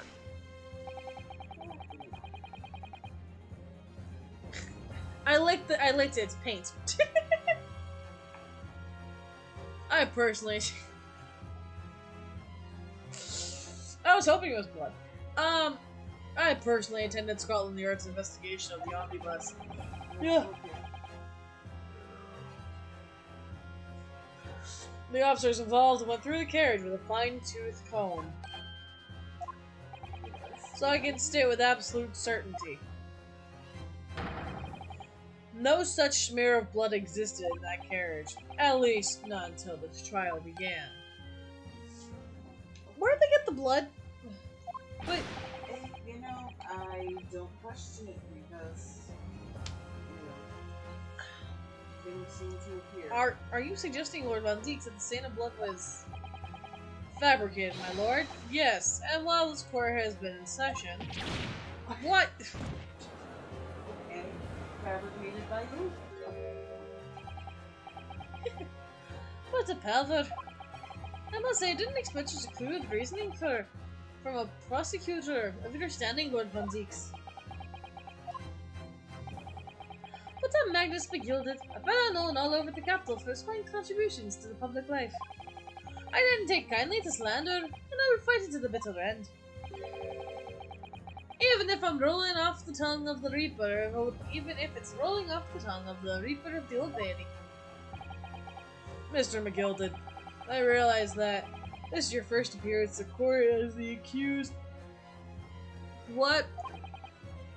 However, I'm well aware of your involvement behind the scenes of the great many affairs of dubious nature.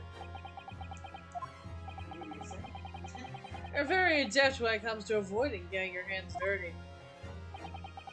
And each time it happens, that case you're involved in is investigated by your you're adept with the facts. Adapt with the facts? What does that even mean? Someone explain shit!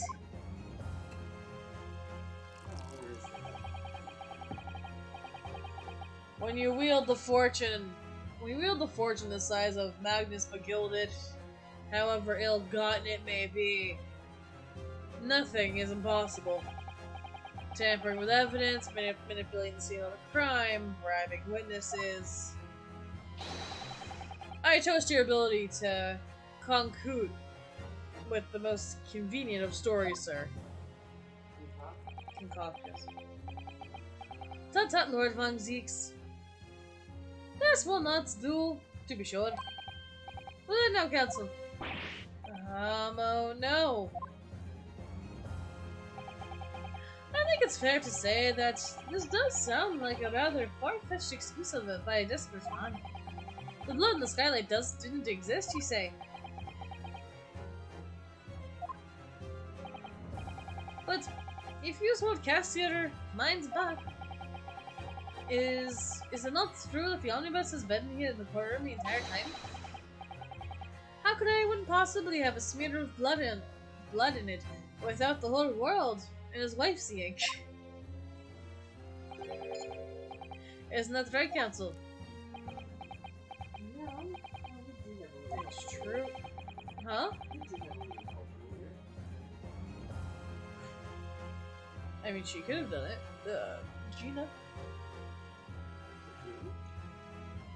The omnibus is in full view the entire time of the court's been in session. My learned friend. Here's to hearing your opinion on this matter, in your own words. As you wish.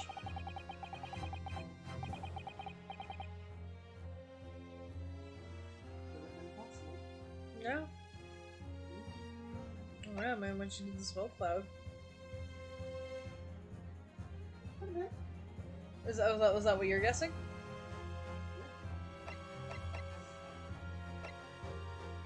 Well, also, we're not seeing... You know, Von Zeeks is going on and on about the fact that, oh, I've seen shit. I saw Scotland Yard do this whole thing. Great. Cool. Do you want to go into detail about it?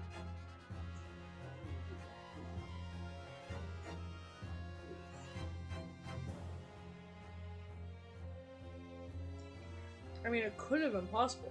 Could be not. Oh, well, yeah, Miguel's gonna hate us, but that's okay.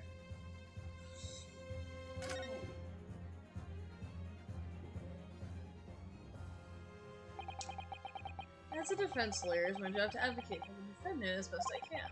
But still, I feel as though there's something more important at stake here. There's no evidence to suggest the defendant did as my learned friend suggests. However, in terms of having the opportunity to carry out an alleged tampering, there is one possibility. Oh? Good gracious. Explain yourself, counsel.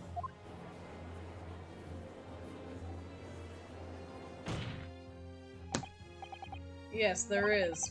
It seems my learned Nipponese friend here has no intention of running from this deceit. Deceit? I'm sure everyone still remembers clearly the recess that we were forced to take as a result of a smoke grenade fired when the witness, currently in the stand, Miss Gina Lestrange,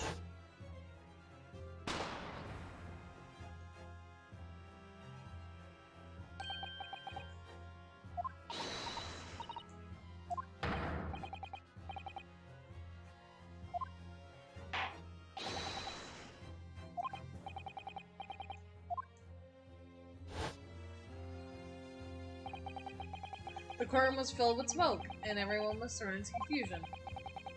All of us were made to leave this chamber.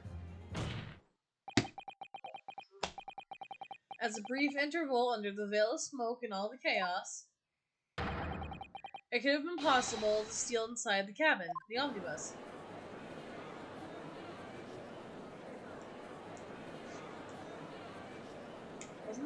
Was there paint?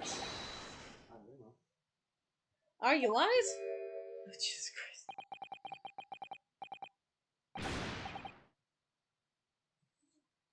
What are you trying to pull, ye rotten feckless gouger?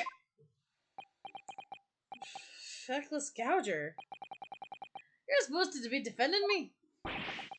Keep saying 'Tis a wicked plot. 'Tis a wicked plot, and remind me so it is. Objection!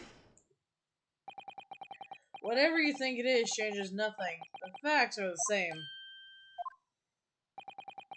After the courtroom was evacuated earlier, as a result of the smoke grenade, a number of inconsistencies materialized in relation to the omnibus.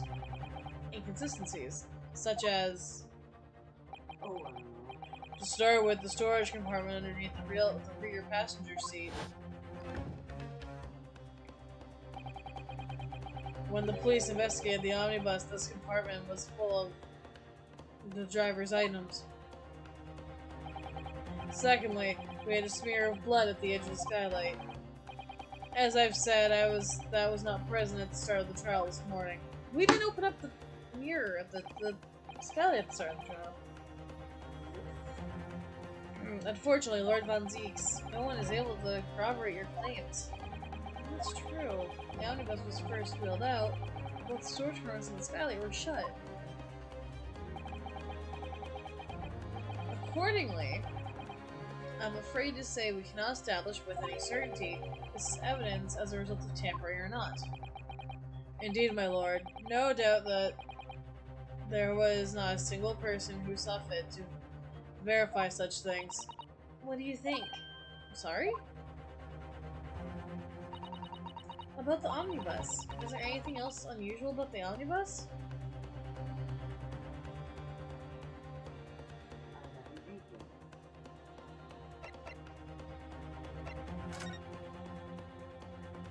That's what I was thinking towards that. My lord. Yes, counsel? There's one further inconsistency. A mark that surely could not have been present at the start of the trial. What? What in the devil's name are you going on about now? If you dare betray me, a little maggot! Objection! Jesus. Silence, McGilded. The court awaits the defense's clarification. This trial keeps swinging one way and the other. I have no idea what's the truth. Ugh, what's a deception? What am I supposed to believe here?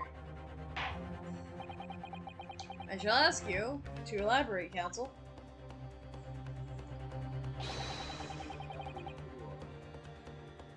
Where exactly is the alleged mark you claim that appeared at some point during the trial? The blood? Oh, that wasn't there before? Got it!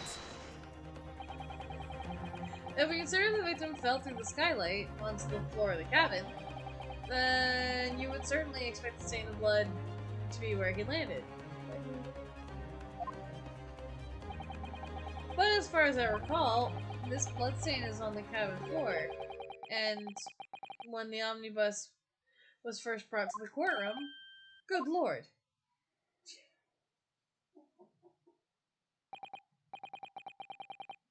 I do believe you're correct, Counsel. But also, I don't think he'd be leaking blood because he had the knife in him. Yeah, that would be. So I'm Well curious said. if Although, as an advocate for the defense, one might say it was a very careless slip of the tongue.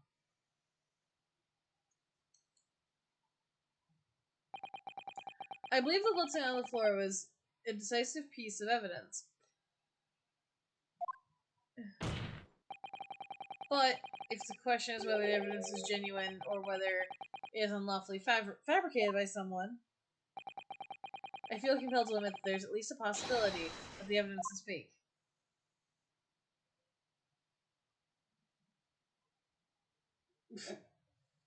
Just have your hair on this side.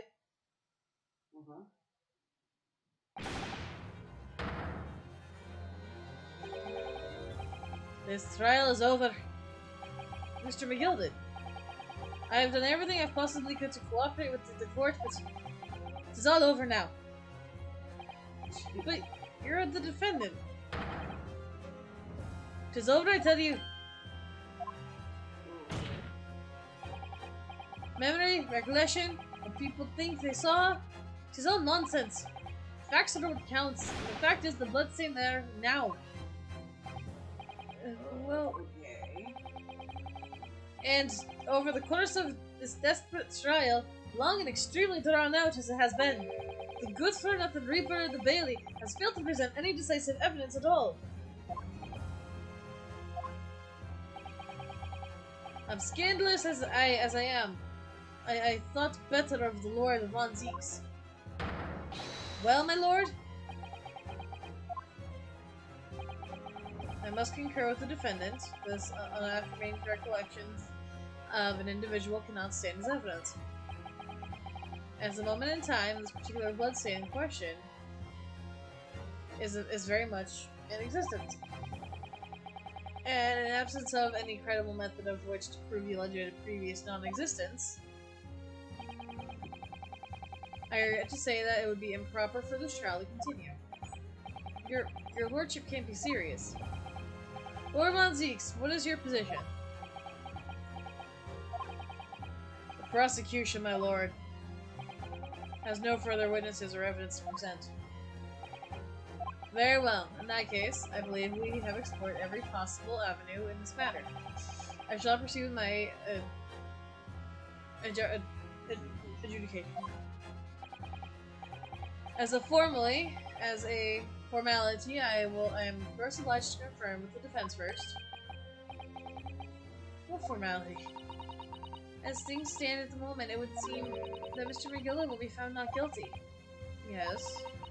Which would mean we've won. Is it really right outcome? I don't think he did it. Maybe he did. I think it was Fairbanks. Or Fairplay. Could have been Zeeks. He's drinking the blood. He spills everything in there. I don't think he's drinking blood. But even if he's drinking wine, the wine would look like blood. But why would I mean? I don't know. I don't know what the outcome is. I really don't. Is it really alright for this trial to come to an end now with all these unexpected inconsistencies? Counsel for the defense, your closing statement, please.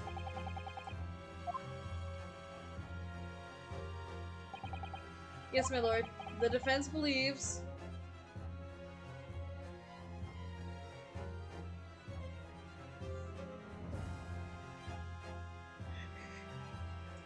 somehow if I say innocent, I don't think it's supposed to be the right end. Okay, hold on a second.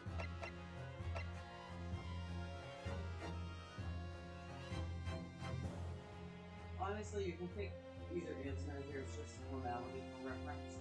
They pick the defendant could be guilty. None of it really matters. About being able to prove things that fake the prosecution is unable to win or prove the guilty of it.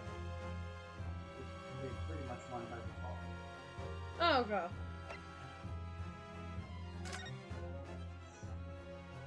I don't think he did it, so. As Mr. McGilded's legal representative. Did you pick not guilty? I picked it. I picked innocent. Okay. I don't think he did it. Well, he'd be stupid enough to sit there and be in the carriage with it if, whatever. I can't breathe. Is there in here? It's all stiffing. Stifling. I'm almost man's defense lawyer. The only thing I can say, but it's the only thing I can say in this situation. I believe the defendant, Magnus McGilded, and is to be innocent of all of the allegations brought against him. Thank you, counsel.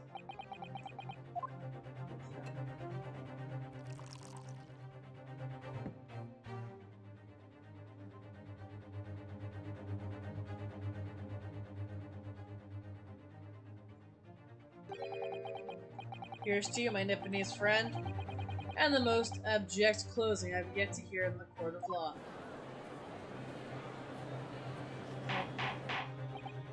Hold on there, sorry.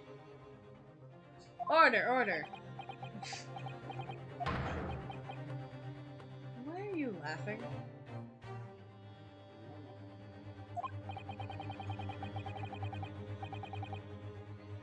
I'm pretty sure you're bipolar too! God! I mean, actually, you're not bipolar, you're just, I don't know what to say for you. Oh, it was a grand decision to appoint you as my lawyer. So it was a grand decision. You were just cursing us off!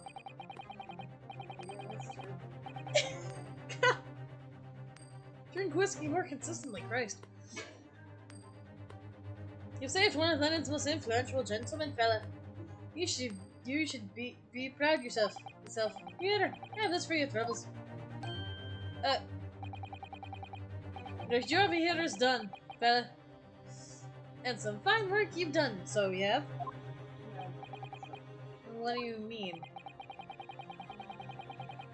'Tis just as the right honorable gentleman, so sequentially put it forward. To the trial can't go anymore. In your closing statement, there was, oh, did he put it? No, not more than a formality.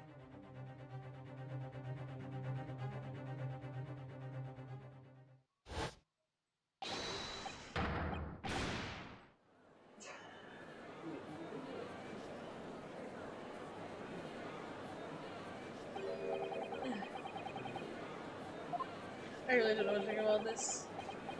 Was the evidence we've seen really genuine, or was it fake? His lordship would be fuming. Any unsightly rubbish should be disposed of promptly. As I said, stinking urge are always guilty of something. Huh? Yeah, damn stupid knife! Oh, this! Mark my words! I feel terribly ashamed that I've doubted such a lovely man who gave us that lovely work.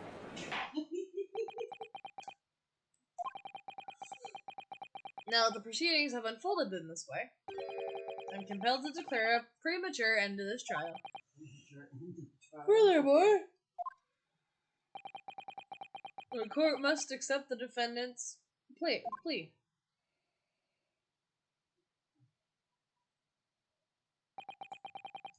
I thank you kindly, my lord.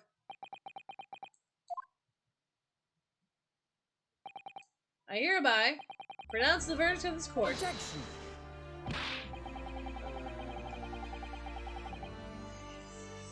Okay. still haven't determined if the bloodstain in the omnibus is genuine or not. We don't know if these witnesses are telling the truth or a pack of lies. We have no idea about the truth. Lord Von Zieks? My lord. The case made by the prosecution was flawed, plain and simple. If indeed the omnibus presented as evidence was tampered with, was the prosecution at fault for allowing the disgraceful perversion of justice to take place? My sincerest apologies, my lord. Objection! But, wait! When we evacuated the courtroom, Lord Von Zieks ordered the evidence to be secured. I'm afraid the prosecution cannot shun responsibility in this matter. That's unfair! That's like so unfair! The culpability of the defendant has not, at the present time, been established in this court. Consequently, the jury will not be required to proffer judgment? What?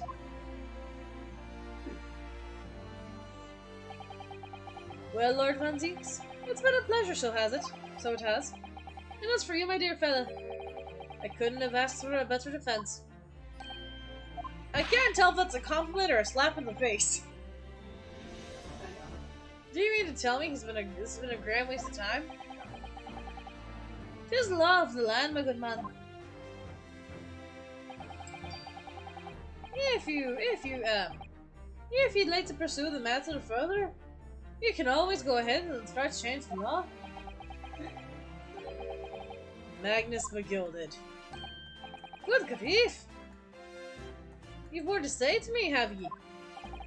Just one more thing. A warning. This is far from over. Well, someone has to be looking forward. Well, something to be looking forward to then. I hereby pronounce the defendant, Mr. Magnus McGilded. Guilty.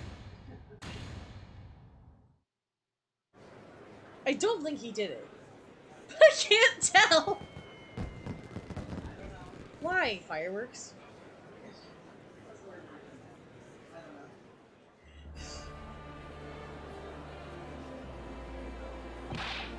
I can't believe it. This is outrage. I should have examined the evidence more. What are you talking about? The man's been clear. He's innocent.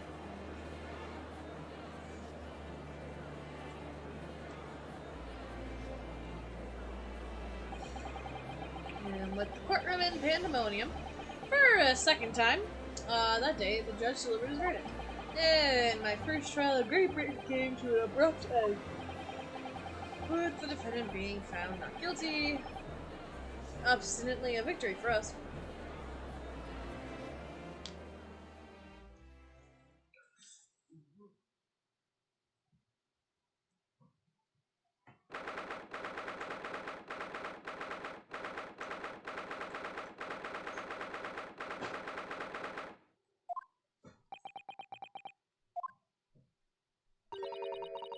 That certainly was a long trial.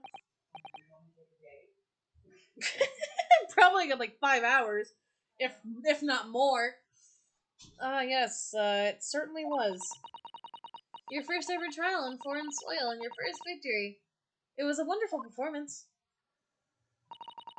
My heartfelt congratulations. And you too, and to you, Miss Sousa. Thank you for your assistance.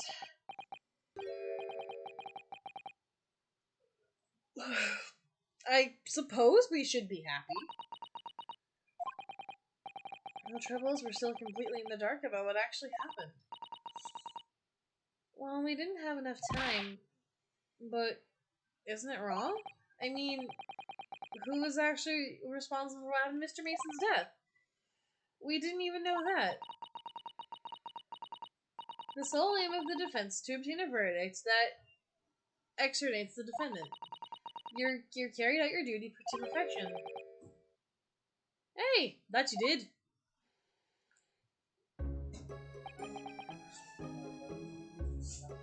Mr. McGilded. And the girls with him too. Well, it seems the stories are true. Oh, what stories? Oh, the sex anonymous fireworks that they'd be letting off when the virgin is not guilty? I'm sure you must have seen them now. Spectacular, wouldn't they be? Yes, definitely. Oh. I heard it was a sight to behold, and sure it was. And I've got you to thank, I suppose. I don't have the opportunity to see it.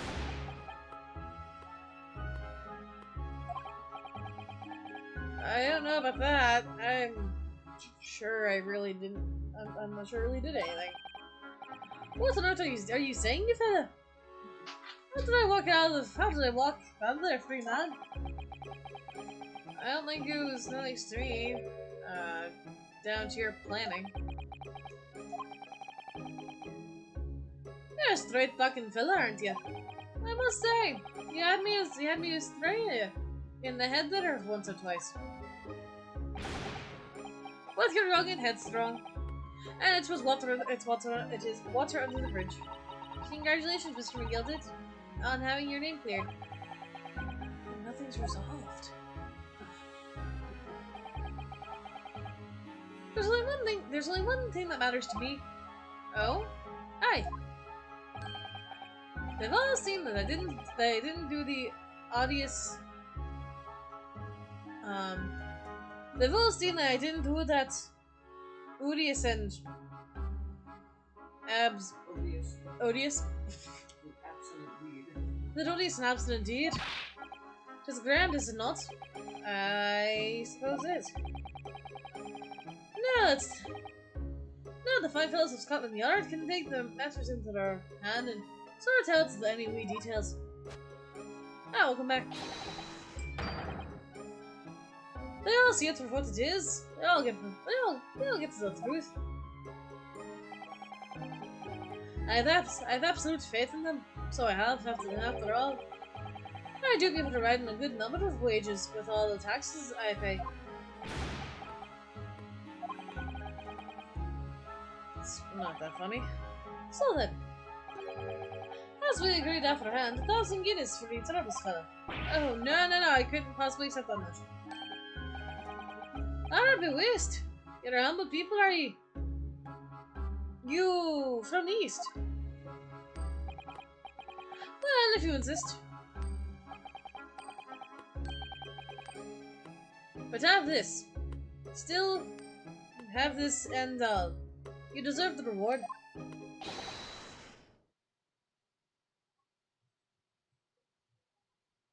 The power button's up top. Mr. Magnus McGilded.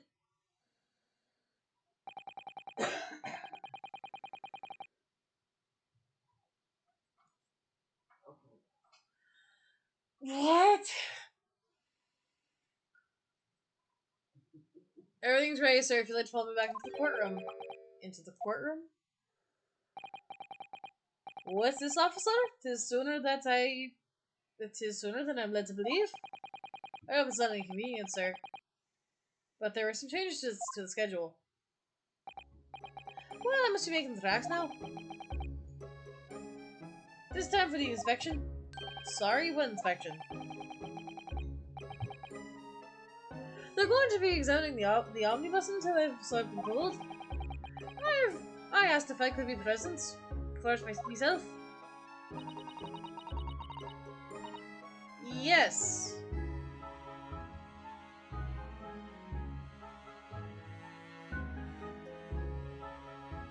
You have to turn it off manually. Did you not think you could turn it off?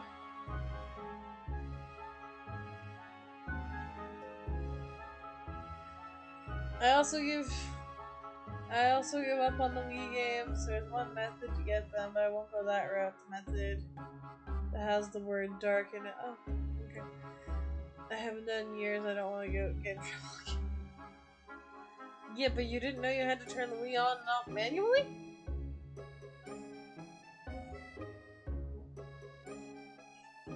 That's why I wish you know the PS4, but sadly you can't. Ah, well I thought I could turn it off with the setting on the console. They're going to examine it again? Now? Naturally, I'm under no obligation to take part in any more of this matter now. But as an upstanding member of the London Society, I do my best to help where I can. It is a gentleman's duty, so it is.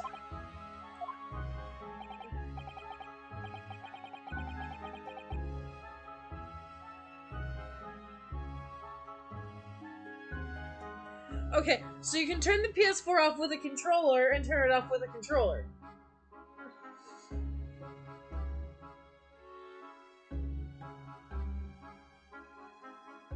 No, I wish you could turn the PS4 off without using the controller.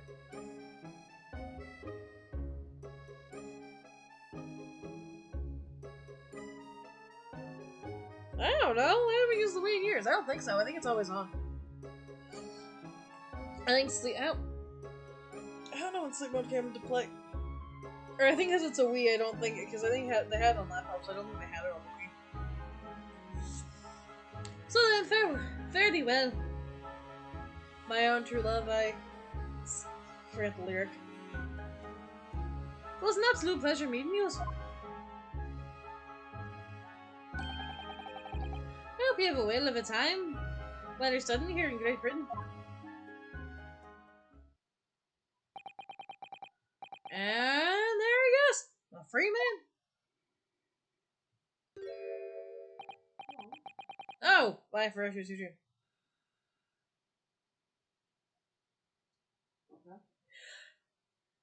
No, I wish you could. I wish you could turn it off manually. You can turn the PS3 off manually. How come you can't turn the PS4 off manually?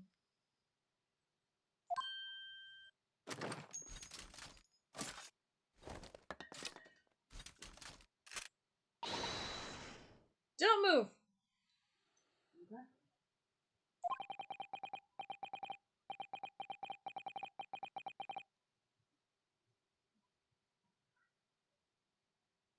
The only way to turn it off completely is to, is theirs. No, I wish you had the option to do both. Because it's just, oh. Not really, but yeah, sure. No.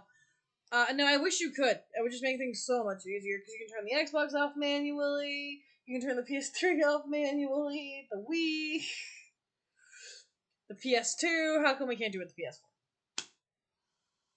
Whereas I want to say, gonna move on, she really does take forever to load that thing. Mr. Strange, would you mind putting that thing down? You're a grown man. Sorry. And I hate all grown-ups. Okay, good to know.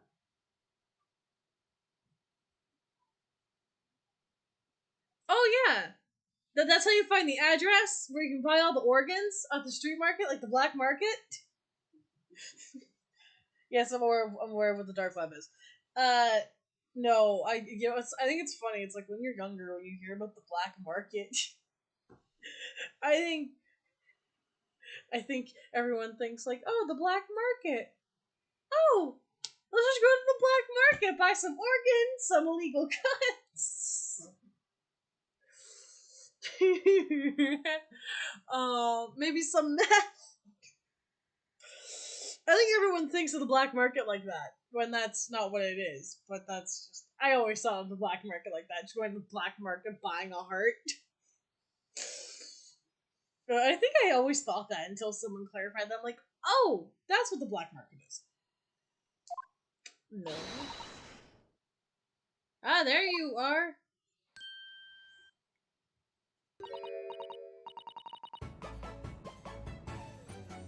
Oh, Jesus Christ.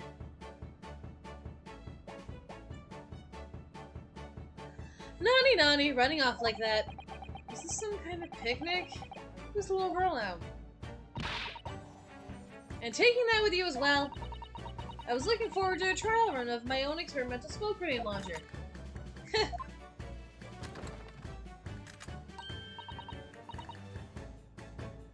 Oh, do you want to play? You won't beat me.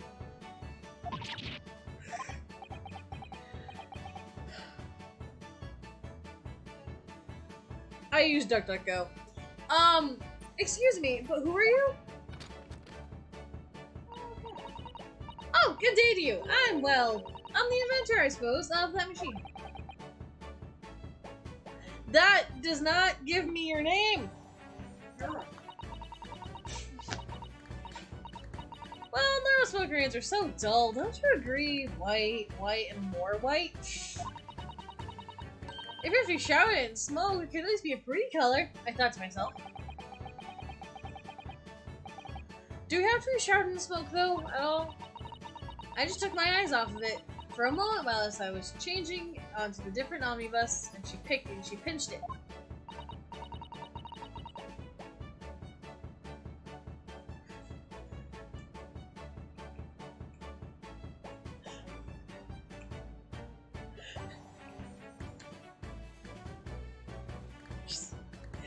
Luckily, I fitted it with the telegraphic beacon. What's it? What are you talking about? I have no idea what this girl's talking about. Anyway, you're coming with me now, back to my laboratory. What? What for? To apologize, of course, silly. To my technician. What? You mean... say sorry? You must say sorry to what you've done when you've done something wrong. Surely an adult has told you that before. An adult? I don't listen to adults. Come along then. Follow me. No, I can't. Fine, have it your way. Oh, good! You see, I knew you'd want to do the right thing in the end. I'm fairly sure what she wants is to not get shot by that massive gun of yours.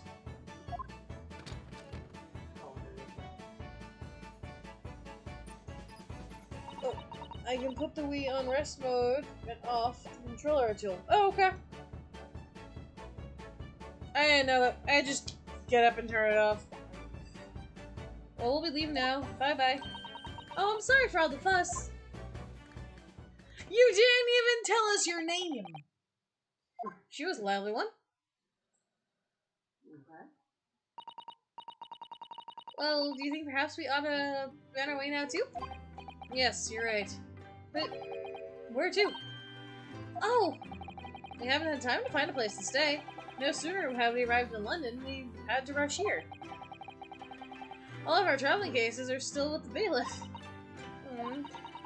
I was originally planning to spend the day in search of lodgings. At this late hour of the day, I may be out of luck. Don't worry, don't worry though, I have a plan. If worst comes to worst, I've had a lovely park where we can spend the night. Please tell me you're not thinking of the Gilded Park. I know it might be a little chilly this time of year, but our youthfulness will see us through. I'm not sure about that. I don't think Midwinter London Night will... I think Midwinter London Night will freeze a young person solid as an elderly one. Oh dear, that doesn't sound agreeable. Well, I'm starting to regret tearing the Gilded down. That 1,000 Guinness would have paid for a lovely warm room or a mansion.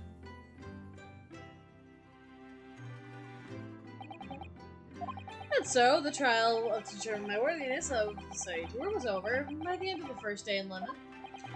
However, as we were soon to learn, there were more trying times ahead. No shit. Just as the Reaper of the Bailey had warned, this case was far from over. No shit, I had a feeling. I'm telling you, Fairbanks did it, which means I can't look up if McGill did. I was gonna look him up because I don't trust him. What's going on? Get the fire brigade! Water! Bring water, quick! What the? How did this happen? I guess it's Scotland Yard. By the time I got here, it was already engulfed. No one was supposed to be allowed in here before we started investigating. Well, okay. So... No. Oh, good God. There's someone in there. Of course someone's in there! This can't be. Oh, you actually look cool in anime.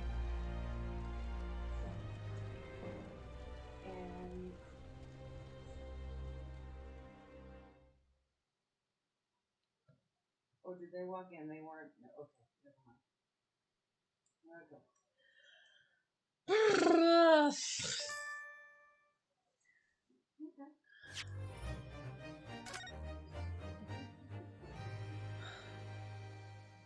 Okay.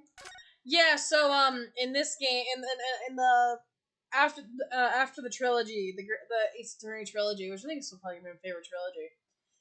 They do like anime cutscenes. No, it's not anime. They do anime cutscenes.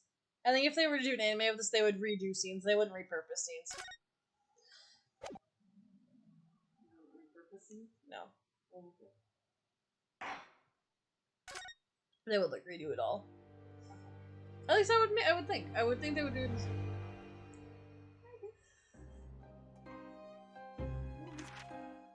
I begin to think, Wilson, said Sholmes, turning his head languidly in my direction.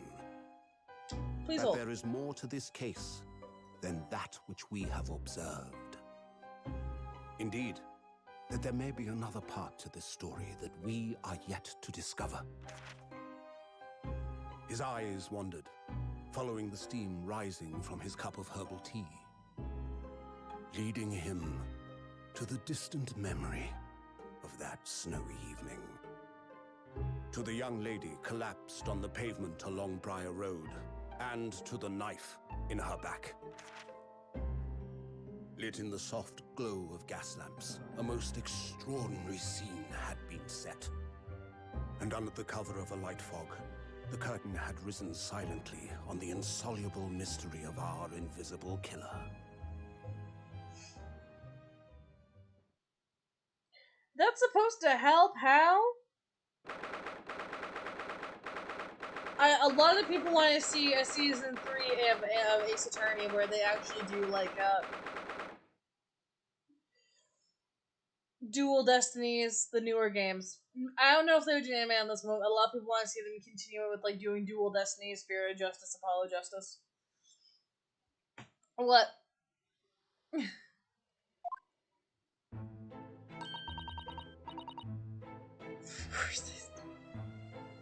Oh yeah, it's look great. I just think those statues were staring at me. How did you sleep last night, Mr. Naruto?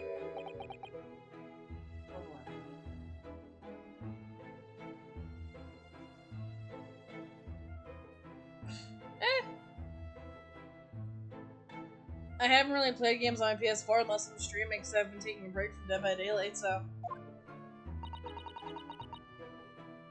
It was an enormous hotel, wasn't it? The rooms are so luxurious. I felt like we were staying in a palace. With all those gaslights and twinkling, it was brighter than a day, even in the middle of the night. What about the enormous beds? After my time at the SS Bureau, I wasn't going to waste a single inch of that space. I spent the entire night rolling one side of the mattress to the other. Oh yes, it was really a sort of night that you can only dream of normally.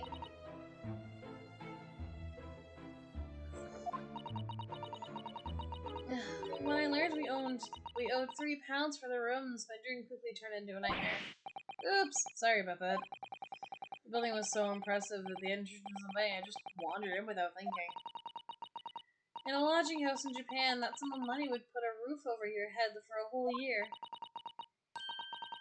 I did try, but I'm afraid I couldn't help my tears when we were presented with the bill. I'm sorry. Oh, well, never mind. We must find some more affordable lodging straight away, though. If we're not careful, we'll... If we're not careful, our entire stipend will be used up in 10 days or less. Okay. Ugh, Linda, this is a scary place. Oh, good morning to you at this early hour. Okay. Reinhardt! Oh, yes! We are... well... Good morning to you, Lord Chief Justice. We've come to report the outcome of the trial at the Old Bailey yesterday. Suze is amazing. She doesn't even have to bat an eyelid in presence of an opposing Lord Reinhardt. Yes, I believe you've had a very, yeah. Sorry. Comprehensive? I know, I knew that word. Just trying to see where the word was in that sentence. I believe you had a very comprehensive initiation in the British courtroom practices. Oh, yes, it was very eye-opening. Thank you. And in accordance with your instructions, Mr. Lord Strongheart discharged to perform his duty in the end. Yes, I've already been appraised of the events. You conducted a remarkable offense. You may consider the test passed. Oh! You're no longer a student of the Empire of Japan. You may now henceforth claim to be a fully fledged lawyer. Oh, that's scary. Great. Fully fledged lawyer now. Oh. My country is delighted to welcome your young talent from such a remote eastern island. Thank you very much. I'm a lawyer now. Great. Oh. Now, in view of your new appointment, I have a fresh case in mind for you. I'd like you to take it at once. I trust that won't be a problem. Another case, alrighty. Nothing turns a lawyer better than practical experience. I'm sure I don't see dissatisfaction. I'm sure I don't sense dissatisfaction.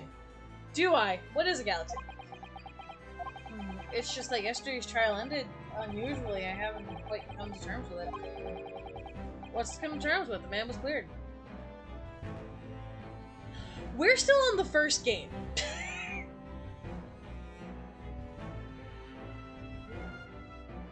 This game, we're on the Great Ace Attorney Adventure, technically, and it has like 8 trials.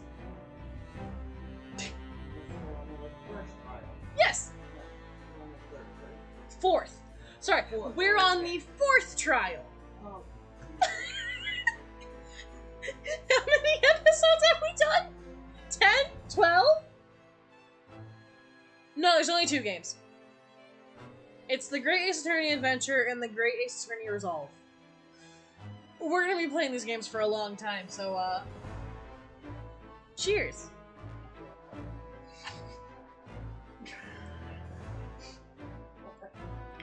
I was drinking when you said that. Yeah. We'll be here for a while. That's alright. Well, we'll be here for a while, that's it. No, they're interesting games. Oh, yeah.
Nice rosé.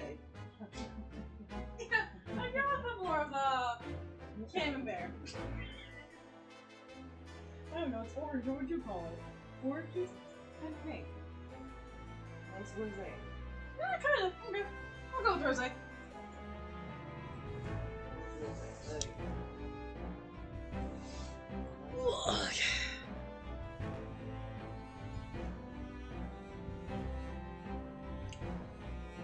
Make it Galaxy, make it 60. 60 games. 60 episodes.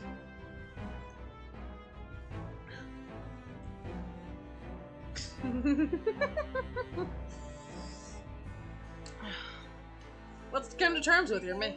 Huh?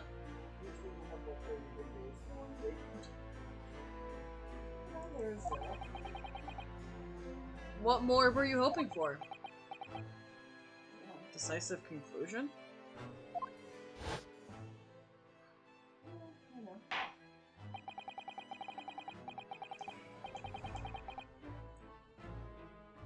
Oh, what blood is this? Oh, let's see.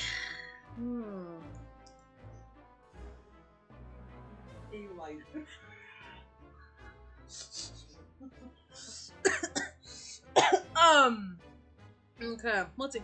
This belongs to the blood of this creature. I love it. I think I might just stream with this more just to confuse people. No, I just use this every stream and every morning. It's like, morning guys, today's blood of the day is, you know, whatever. Now, unicorn blood is more, actually, unicorn blood is more green, surprisingly. It's really quite appalling, actually, but that's just, the unicorn blood is really the worst blood out there. No, this blood belongs to, hold on, let me think.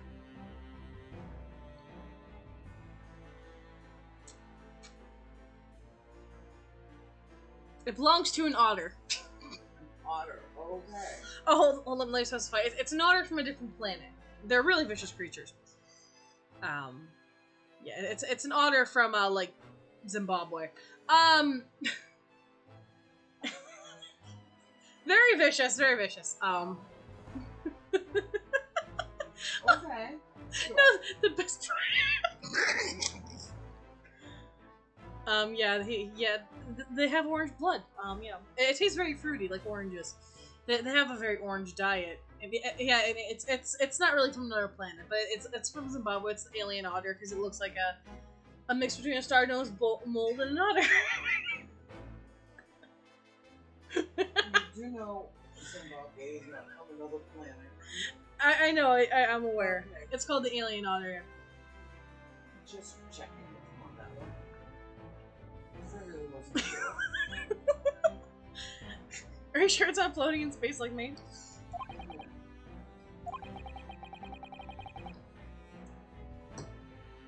No. I should just bring out that glass. When I stream with Lance. Oh, let's see what day Lance is coming over, actually. Yeah, they're assholes. I only travel with Stargate. Stargate crew. I don't want to go through this text again. I don't like how you laugh. Ugh. Wahahaha. Yeah. Because that kind of makes me You think? I can't help but wonder. I can't help wondering if Mr. McGill was really innocent. Mr. Naruto. It's just I never managed to ascertain the truth. And then the trial ended.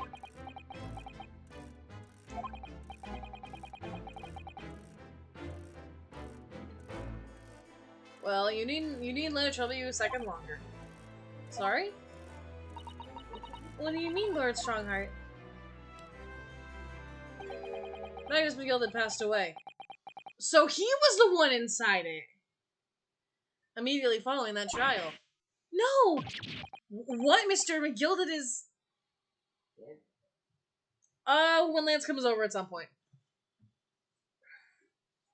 I don't know. I have to ask him that. I'll probably text him after the stream. Dead? I have 19 minutes and 41 seconds until my next engagement. Time enough to talk.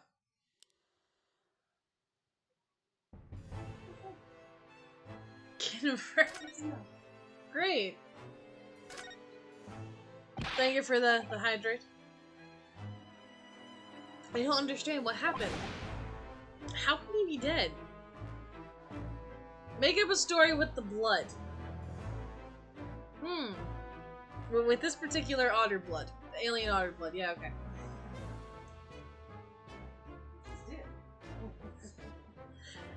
See, when we first discovered this blood, there was an alien otter. You know, it's in Zimbabwe. It's a cross between a star-nosed mole and a river otter.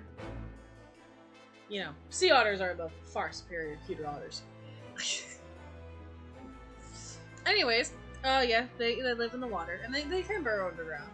Don't star-nosed mole go underground?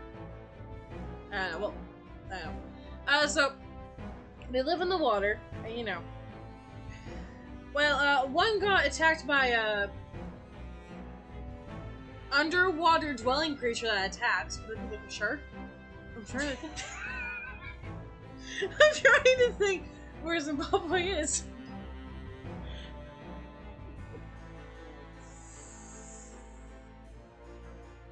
Where's Zimbabwe? Isn't it in like Africa or? I want to say it's Africa. Yeah, it's South Africa. Or is it Australia? No.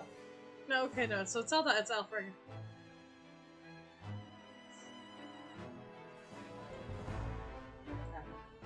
Africa, okay, that's kind of what I thought. So, you know, after Africa, yeah, maybe it was a snake. Geography is not my strong point, okay? It's not mine either, at least with countries. Nonetheless, yes.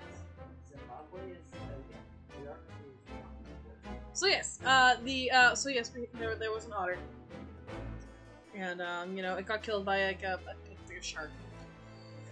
Ventured too far from home. So a fisherman found it, saw it was leaking orange blood. And, he, out of curiosity, and people were disgusted by him, they took a sip. He tried the blood, and apparently had this fruity taste because they love eating oranges. Because we're gonna pretend oranges obviously grow in Zimbabwe. They probably do. Yeah, so, you know, then the crew was like, dude, what the hell, why did you drink blood from a creature that just got taken out of the water that was leaking orange blood? It's like, oh, I was curious. He also then proceeded to say that his favorite blood was AB positive. Then the crew looks at him weirdly. It's like, what? It's only weird if you like O positive. Or no, it's only weird if you like, I don't know, B negative. I don't know blood types either.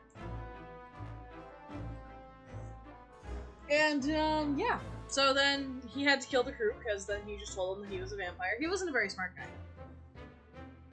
There's A, B, and O. And then there's negative and positive, and then there's AB. There's A, B. Well, AB's the rarest. Right? O is universal. AB's the rarest. How can he be dead? After the trial concluded yesterday, there was a great commotion in the Old Bailey. As you'll presumably recall, the omnibus was being wheeled to the courtroom. No, he is related to the, less famous vampire family, the,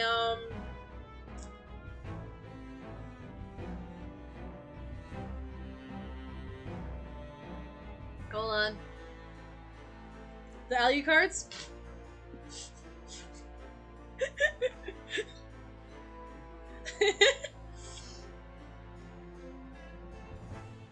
Less related, but also closely related.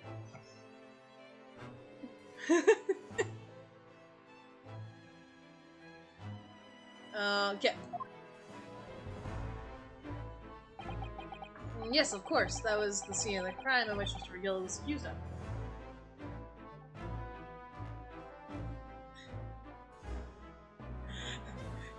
Yeah.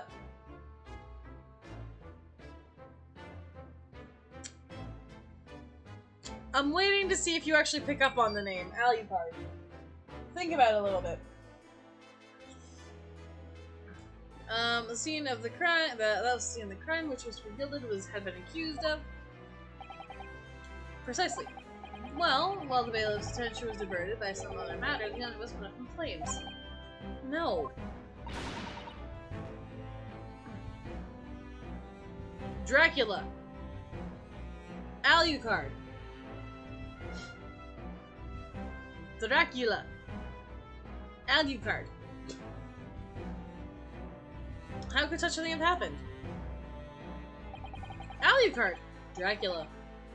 Dracula? Alucard.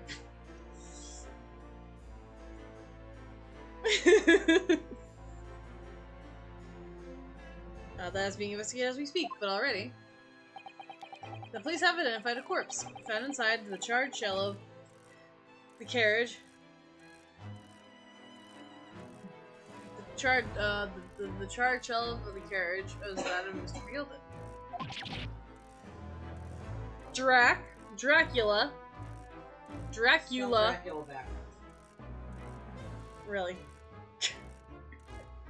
I was hoping you'd get it. Dracula Alucard. That's awful. The man must have slipped inside whilst the bailiff's attention was elsewhere. The bailiff really needs to pay more attention. And how could that happen? Mom, check Twitch.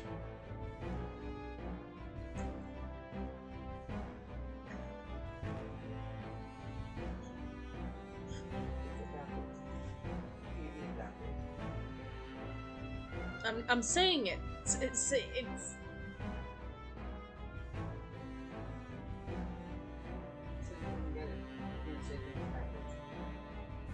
Alucard and Dracula. It's really it's just simple. Not English, but it's just simple. I mean, it's like Alucard and Dracula. And that's also being investigated as we speak.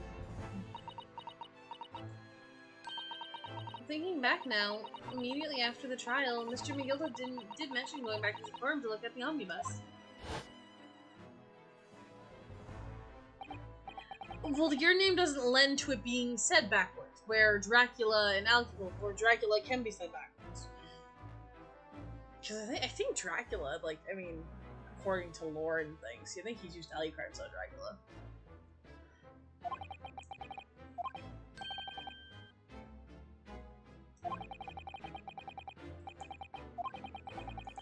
Oh my god. I already read all that text. And an inspection of the omnibus? Not to my knowledge, I don't believe Scotland Yard had any intention to re-examine the carriage. But that's what Mr. McGilda was talking about. Dracula. D is, I want to say, the more pronounced letter. Where Alucard... no, it's not silent. Alucard. Duh. Bed. Alucard. Alucard is just kind of... It's not, as I want to say, pronounced. If that makes sense.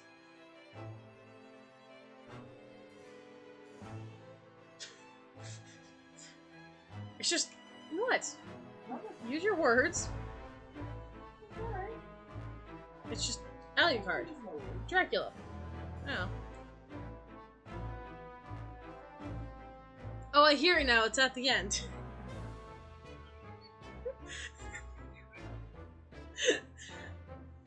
But then who was Mr. McGilda talking about? Never mind that now.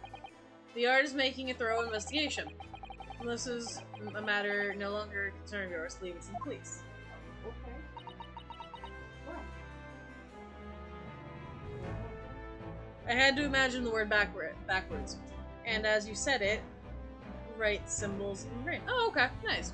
Or Mr. McGill did. Okay. Could you perhaps give us some information about the new case you mentioned? Don't tell me! It's the murder and the trial starts in 10 minutes. Don't worry, it's nothing so alarming. Our play as urgent as your last assignment. In fact, this case is completely different. Oh, I see! Did he just read my mind? That is to say, no one has died as yet. Oh, that's a good thing. The trial will not be today. There's plenty of time to research the case thoroughly. Oh, thank God. Okay. I drink to you.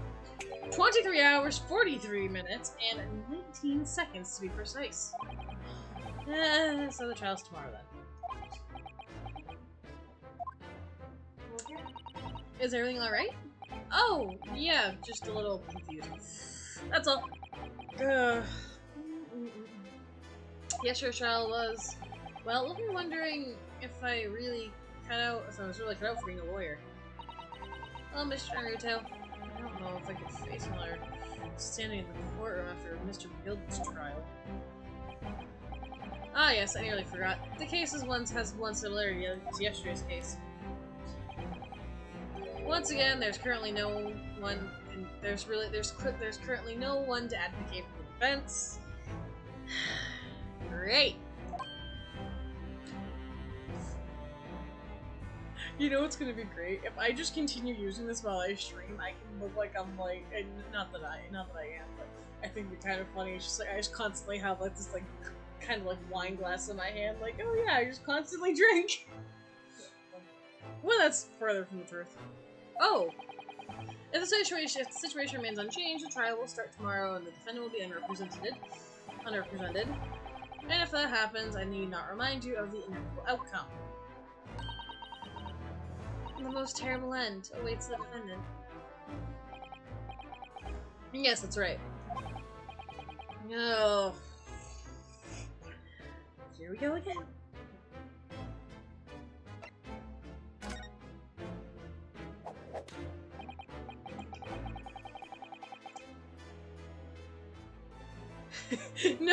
No.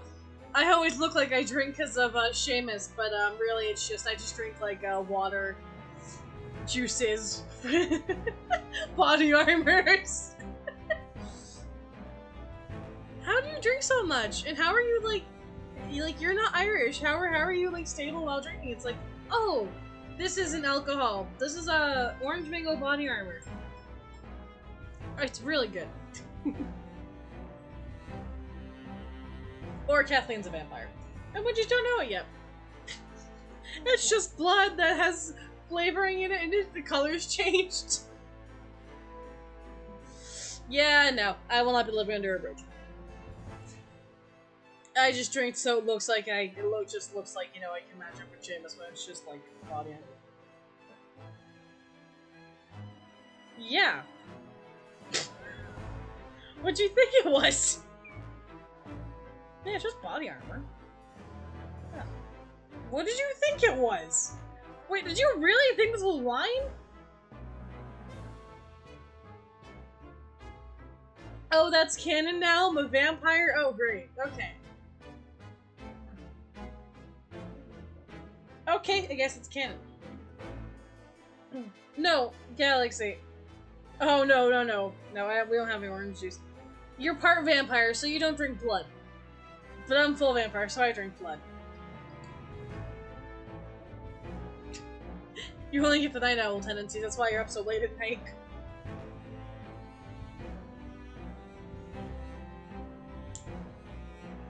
So how did you find your first taste of our country's Supreme Court? Well, you just drink normal things. Water, you know, soda. You just drink normal things like a normal human would. You might drink blood later on in life, but you know that it all depends on how it all depends on like what I passed on to you. I don't think I passed that on to you. Thank God, because you know, just you get to drink fun stuff. I have to constantly drink blood, and I have to mask it with you know flavors, so it tastes like blood, and I look normal. Oh God.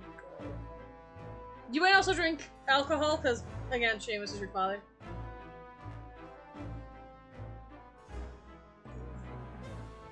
Yes. Okay. I don't know, I mean, it was... Wow. Mr. Naruto means the whole experience was steeped in solemnity of Great Britain's long history.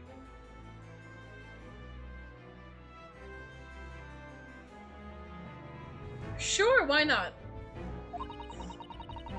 It's really a world apart from our own judicial system in Japan, which is only a few short decades old. Wow, Zeus has such a way with words. I wish I had that way with words. You seem to have a way of failing to find the right ones. The judicial system here is the most advanced in the world. Learn all you can. Yeah, the most advanced in the world, is it?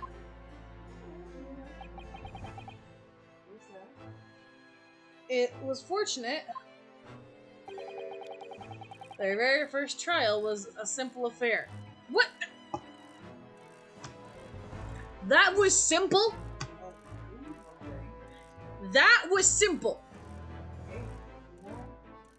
How in God's earth was that a simple trial?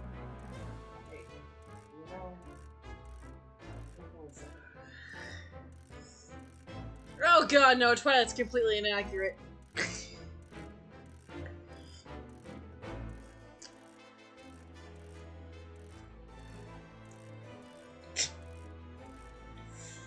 No. No. That movie's completely inaccurate. Werewolves are assholes. And they just smell too. Even when they're in human form, they smell so horrid. So it's like they constantly have this smell of wet dog, and no matter what they do, they just can't get it off of them. And they think they're like the bee's knees with it all. Like they think they're like these all high and mighty creatures. When I will tell you for a fact, vampires are a pain in the ass to kill. You know how werewolves are killed most of the time? Farmers, because they're trying to protect their land from wolves and their livestock. I'm telling you, werewolves are just assholes. They think they're the best. It's always the pompous werewolves, too. I'm just injecting a little bit of my own lore of werewolves and vampires that I made up. No, Lance is not a werewolf.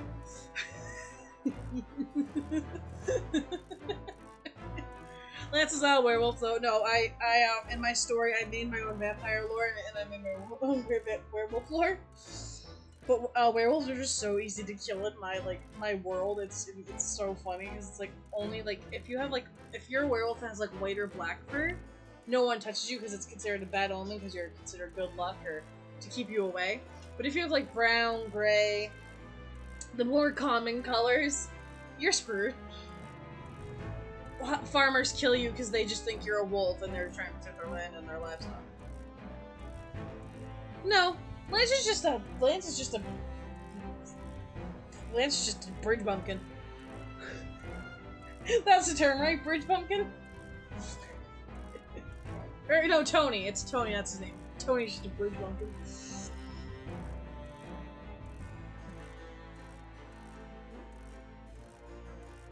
Vampires don't have tribes. That's some weird bullshit.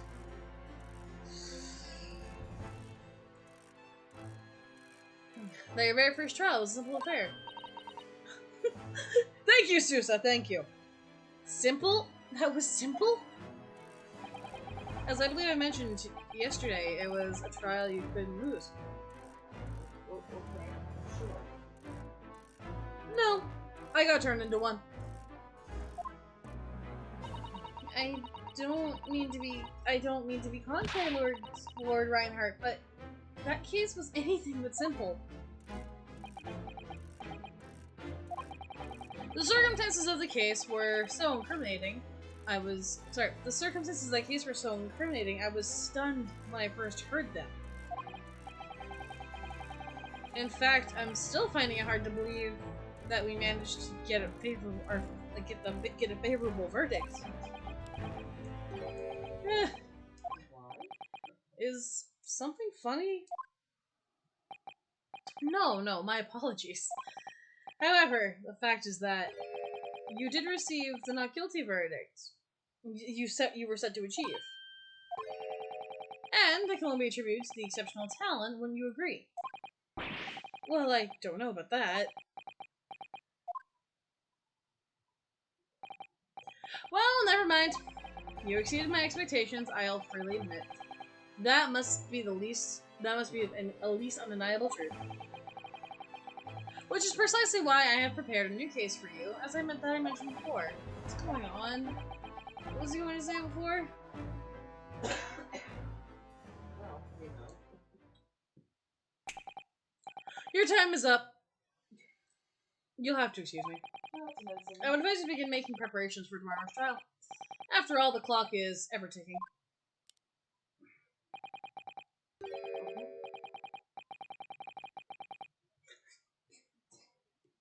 No, Jacobson. Is he like a time lord obsessed with time? I don't know. There's now 23 hours, 26 minutes, and 39 seconds until the court sits. Last time you mentioned the time was. Last time he mentioned 23 hours. He said there's plenty of time. Yeah. And one more thing, Mr. Naruto. There is something I'd like to ask you. Oh, what's that? Yesterday you remarked upon something. That you intend to see through the will of your late compatriot, Mr. Asogi. Mr. Asogi. Yeah. I'd be interested to hear exactly what you mean by that.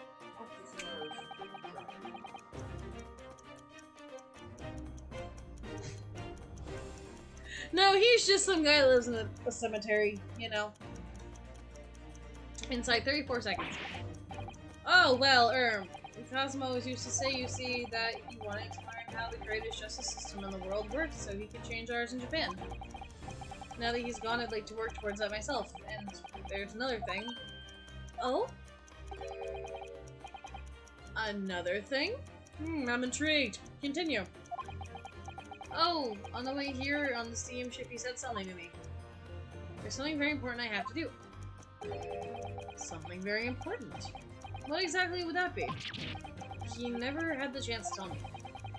I suppose we would have... You're out of time. Well, thank you for an enlightening discussion. Mr. Naruto, what's all this about?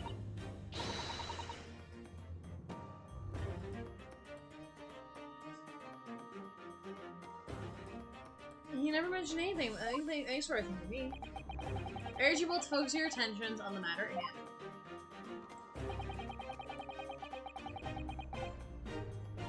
I've taken the liberty of summoning the police inspector in charge of this case. He'll be able to apprise you of the deal. How long has he been standing there? So I wish you lots of luck and I bid you farewell. Good to know.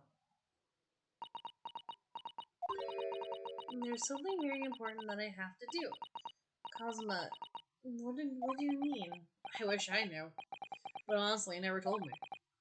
Anyway, we better talk to that detective over there, don't you think? Yes! You're right.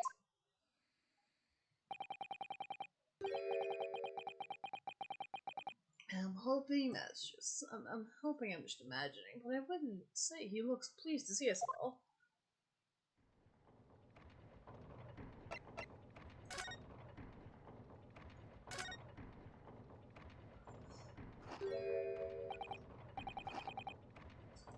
Can we trouble you? What do you think? Lovely weather, isn't it? What's the weather got to do with anything? Anything? Oh, I can't do the British accent anymore. Listen to me, you young Japanese upstart. Okay, alright.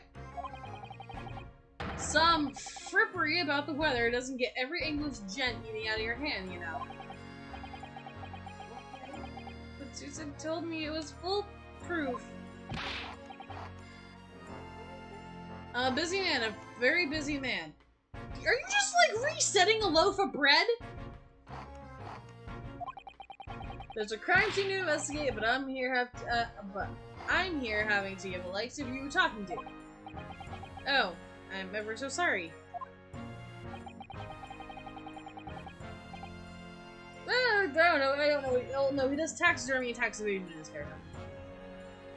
Can you imagine what the other officers will be saying?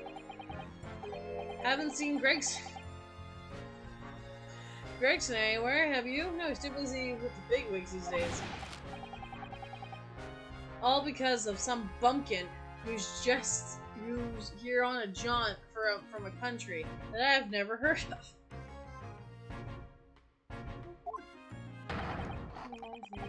I hear the ribbon sound, or the sanitation of the yard, gone to tatters. There's no need to rip us apart as well. I don't believe we've been introduced. This is Mr. Reynolds Naruto, a defense lawyer. Huh? It is a pleasure to make your acquaintance. Mr. Naruto's judicial assistant. Ah? It's lovely weather we're having today, isn't it?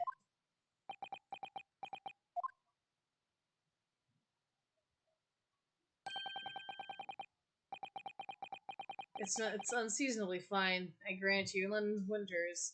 Don't see a lot of sunshine. Unbelievable! How did she pull that off, but not me? So, Lord Strongheart asked me to fill you in on the case. The name's Tobias Grigson.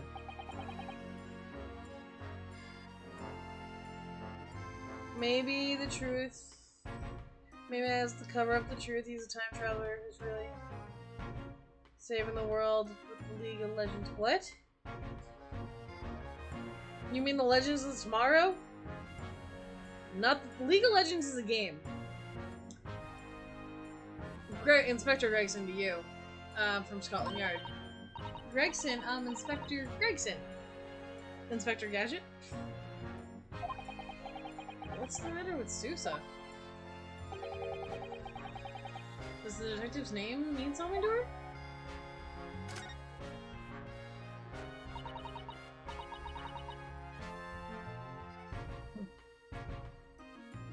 Inspector, are you perhaps the Inspector Grigson?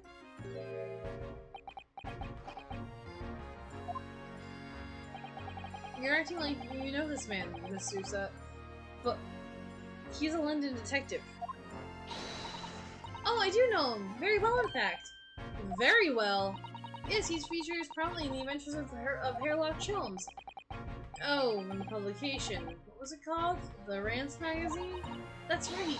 Inspector Grigson and Mr. Holmes enjoy a wonderful friendly rivalry. Really? Your rival to great Mr. Sholmes? That's incredible. Oh, well, I don't know about that. Mr. Sholmes isn't a professional like myself, of course, but he does come up with some good ones from time to time. Mr. Sholmes is equally complimentary to you. About you, Inspector, isn't he? You've earned his highest praise. Grigson is the pick of a bad lot of all Scotland Yarders. Those were his words. That's his highest praise? Well, Mr. Sholmes isn't particularly known for giving compliments, you see. That he's not, and thanks to this magazine, my name's known all over London's town now.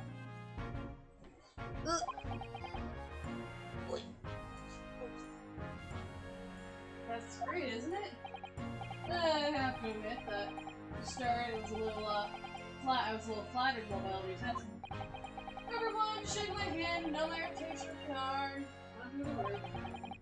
Well, it's wonderful. No, it's not. There's nothing more sinister than a man on the street. People are always looking at me now. They're whispering rumors about me under my breath, I'm sure. Rumors? Okay.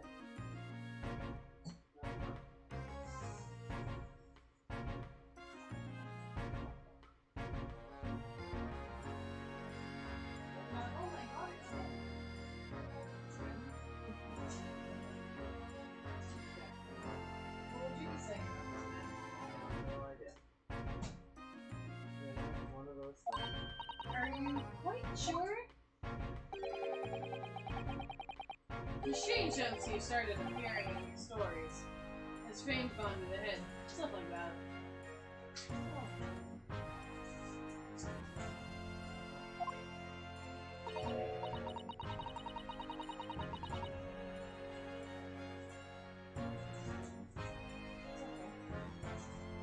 Gosh, do you really think people are saying these weird things about you? Like I said, they whisper. So we can't catch a judgment of their snack. I know what folks are like.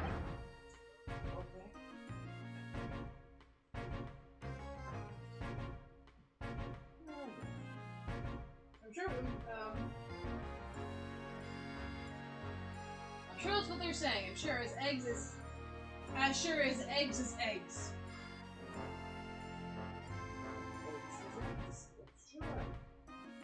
Okay.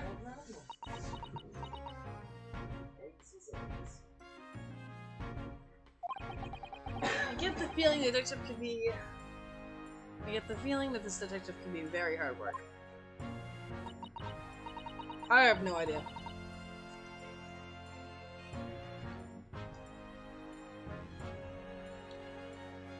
Oh dear, perhaps the sunrise in fame does change people.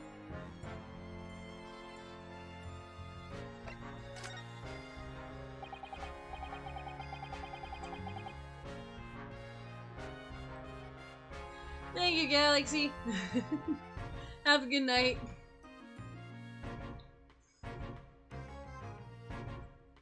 Make sure you check out Galaxy. So, about the case that Lord Chief Justice mentioned before. Nothing to tell, really. As far as we're concerned, that the yard, it couldn't be simpler. I see, really. Famous last words.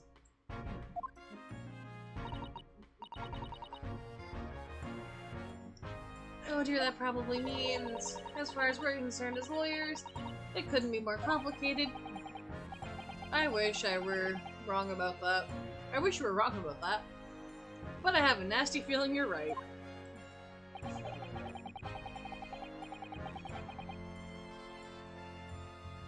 Huh. A young woman was walking along the pavement on Briar Road. I mean, she was stabbed from behind. Huh. Briar Road. Rose?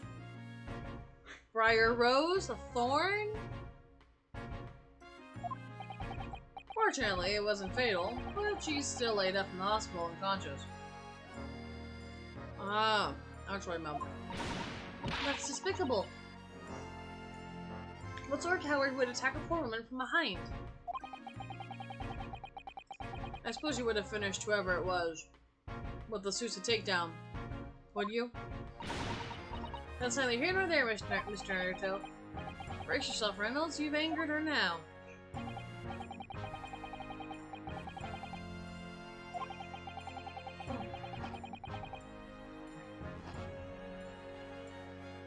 We arrested some guy.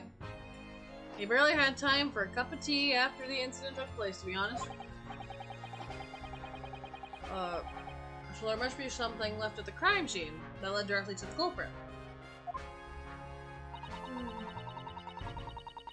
Or perhaps a reliable witness who recognized the person in question.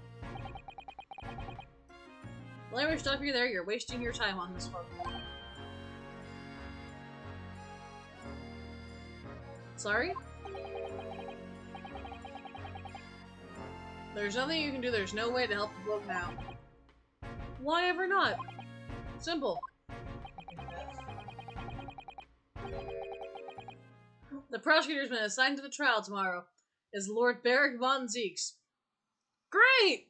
Him! No! Sounds like you've heard of him then. Oh yes, we're very familiar with Lord von Zeeks. Believed to be a harbinger of death itself. The Reaper of the Bailey.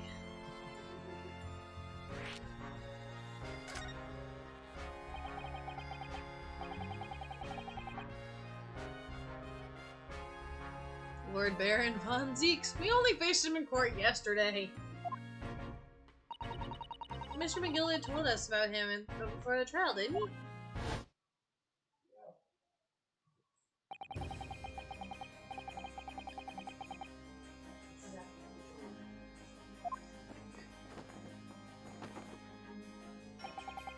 In every single trial, he's there. The prosecutor and the accused have always been damned. Oh, well, that's how. Okay, so whether he loses or not, Oh, he did die. they just die afterwards. The Reaper of the Bailey nickname. Suppose he's earned it because of the defendant advocates being found guilty, is that it? Well, if that's the case, we should inform you, Inspector, that yesterday's trial against Lord Von Zeeks was trying to secure a verdict of not guilty. Ah! And what of it? Oh, well, I think... Can you give me water while you're standing? Yeah. Okay, I haven't seen them do something. I haven't thought about it. And that means even against the Reaper with Bailey, it's impossible to save it's possible to save the defendant. No, you really don't have a clue, do you? What do you mean? What happened to the bloke in the end, eh? He's dead. Magnus McGilden came a cropper in that omnibus when it went up in flames. So, you can't rightly say you saved the defending, can you? What are you saying? Look, if Fonseeks could get the dirt to stick to everyone, he'd be a miracle worker. But it's not how it goes. He doesn't work miracles, he works magic. Black magic. So in other words, if he doesn't get a decent verdict, he goes around killing them. I'd have a good long think about that if I were you. Are you really supposed to believe that?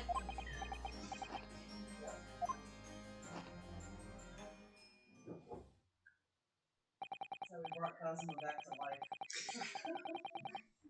To take his place. So he could retire in peace. Oh, Christ. Right. Well, I filled you in as requested. I'm very nearly out of chips. I'll be headed out to the crime scene now. We're still carrying out a few investigations there. It was Briar Road, you said, didn't you? Where the incident took place? That's correct, ma'am. Hey, if you head over there, if you head over to the Holden cells, you'll meet the criminal himself. Thank you. You've branded him a criminal already. Well, why not? You know. Shaking like a leaf in his cell. He is. He'll give you a good chuckle, if nothing else. He's inmate number 53. Speak to the jailer, and he'll show you the way. Inmate 53. Thank you.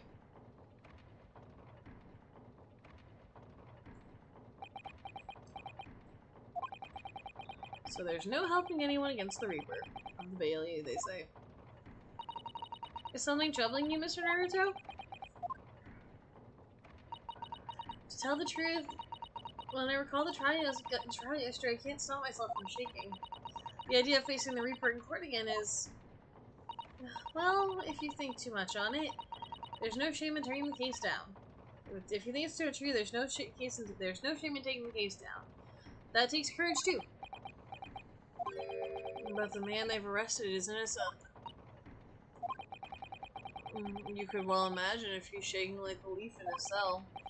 And I, for one, wouldn't find that sight funny.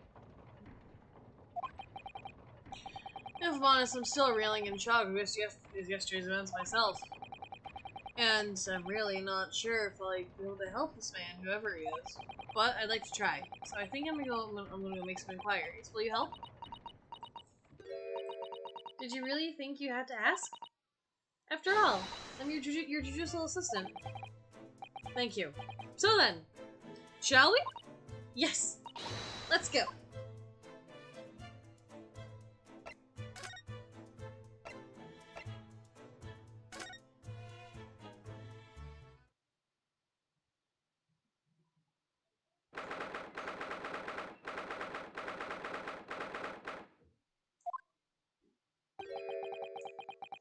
So these are British prison cells? Hey, you know. Oh, they're ghastly. It feels like a dungeon. Yes, I have experience. And having experienced in Japan myself, I can assure you that the wooden cells feel a lot cozier than the cold stone walls. Oh, don't, Mr. Naruto, you're making it seem worse. Apparently, our client is in the cell here, but it's so dark. It's back there, you can't even make it out. Make him out. I wonder. MA53, your legal representative is here to see you. Stop hiding in the back of the cell and show your face at once. Am I a cat as yet with no name? calling me by a number, you utterly unbelievable and just the imp. I refuse to answer. Mr. Naruto, what? What do you think is going on here? I have no idea. But I wasn't hearing things. But I wasn't just hearing things, was I? The triad of compliments, it was in Japan. Oh, sorry. That triad of complaints was in Japan.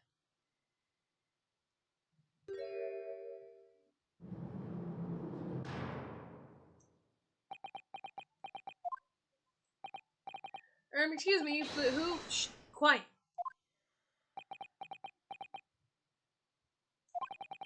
They're all around, hiding. I know they are. They're watching, listening, even now. I can sense it.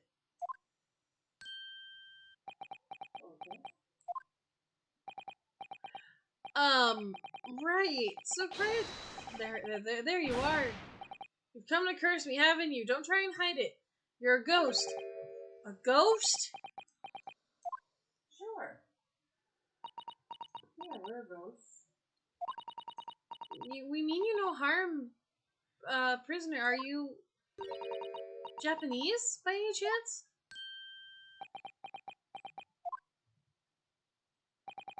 This is beyond my wildest dreams.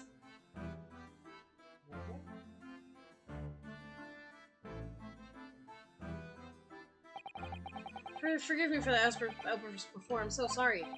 Oh, it's fine. We were just a little surprised, that's all. Imagine it! It's been 12 long months since I left my hometown, and here I am, in this frightful fix of foreign land.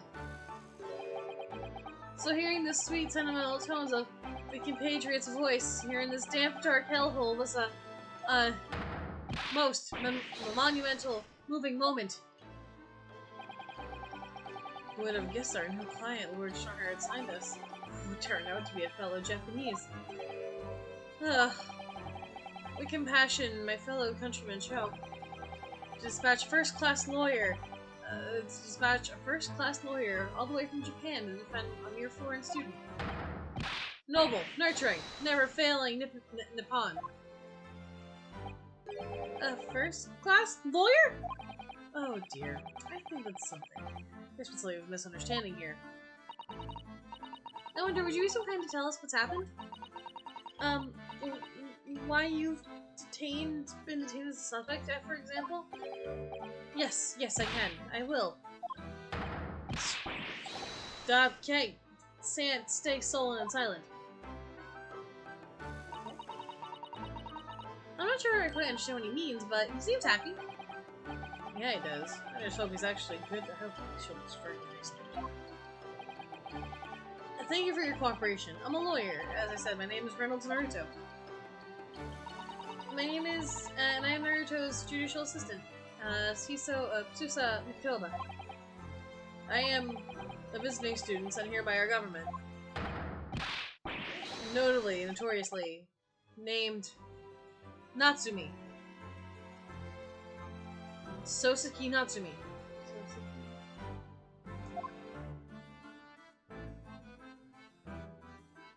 Cool.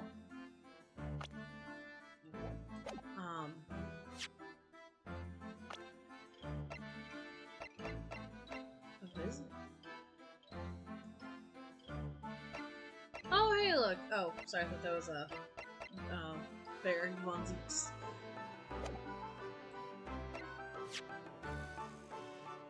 Alright, so I think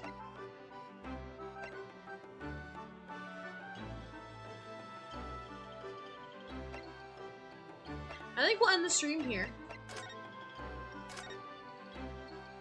We finally got through the past trial with McGilded. I thought we were gonna see him again. Like, cause I figure we're gonna see Giselle Brett again at some point. I think we're gonna see her again. I don't think so.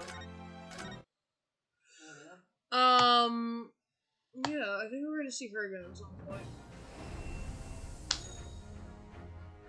I thought we were gonna see McGilded again. I didn't think he was actually gonna die. So that was kinda surprising.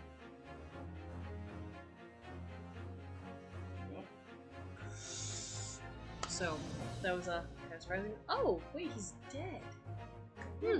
McGilded. Maybe. Apparently, nobody really dies in this game. I don't know. You have a valid point. Yeah. Guess we'll find out. I'm assuming he's dead. Okay. So, yes. We'll see you guys tomorrow night with some more Great Story Chronicles. But yes, my useless advice for you today. Don't go inside a burning carriage. No, that's too useful. That's too useful. Hold on. Yeah, that would be too useful, yeah. When going inside a burning carriage, no, don't forget your flameproof suit. Oh, okay. Or your or your charred skin cover so it doesn't hurt you. Yeah. That's it. Enjoy the rest of your day, guys. We'll see you all next time, tomorrow night. Homework, yay. Maybe we'll stream Wednesday morning. Wait, don't we have a meeting Thursday? I have a meeting tomorrow morning. Okay, well, I'm not streaming tomorrow morning, so that's cool. Yeah. I'm doing homework. I have to finish a math thing, and I have to do a post for comic book class. And I think tomorrow I have to start painting. Or I have to do something in painting tomorrow. I'm not sure. We'll see. I don't know. I know I need to do the math thing. I'm doing that tomorrow. Because I need to make a schedule, like what my schedule looks like. And it's like Monday. It's like streaming in the morning. Streaming in the night. And it's just all personal. Because Monday's my day off. Because it wasn't my day off today. But that was for other reasons. But I had to finish up something for school today. And I started the math thing. I'm like, I'm just going to be done for the day. But I usually do schoolwork Tuesday through Thursday and Wednesday because Monday's my day off because I work Friday, Saturday, Sunday, and then it's like, oh hey, jumping into the school week doing schoolwork doesn't sound fun. So Monday is my day off. I just relax. I'm either watching TV or playing games. It's just my personal day off. Especially sometimes after work where customers can be assholes. Okay. They can be. Or they're annoying. Well, because I had one customer, and she was afterwards, but I was trying to process a return. I didn't hear one of the service leaders, and I came back, and they came back like, oh yeah, no, sorry. So I cleared that up because it was kind of a little bit, and they were like complaining about the fact that, oh hey, you need like we need the service desk back because we lost our service desk, and that's like one of the biggest complaints people have. Now it's not coming back because that's where Hanford to Go is, where the service desk was, and so it's like, okay, cool, whatever, and I'm trying to, then this day comes up and it's like, sorry for the wait. Try to have a pleasant conversation with her, and she's like, oh, good, once I get out of here. Okay, and I ask her, oh hey, do you have our rewards program? And she's like, no, let's just hurry this along so I can leave. I'm like, really? I am just trying to have a pleasant conversation with you. You thought that would be a good thing? Pleasant conversation? Yeah, I thought it'd be an amazing thing. But no. Jeez. I know, the wait was long. I am sorry. Uh-huh. Do you want to be a cashier? I think not. Ugh, God. I hate customer service sometimes. Nonetheless. Anyways, see you all tomorrow. Tomorrow night. Have a good rest of your night, and then, yes. Remember, don't go into a burning carriage with a flameproof suit. We'll see you guys tomorrow night.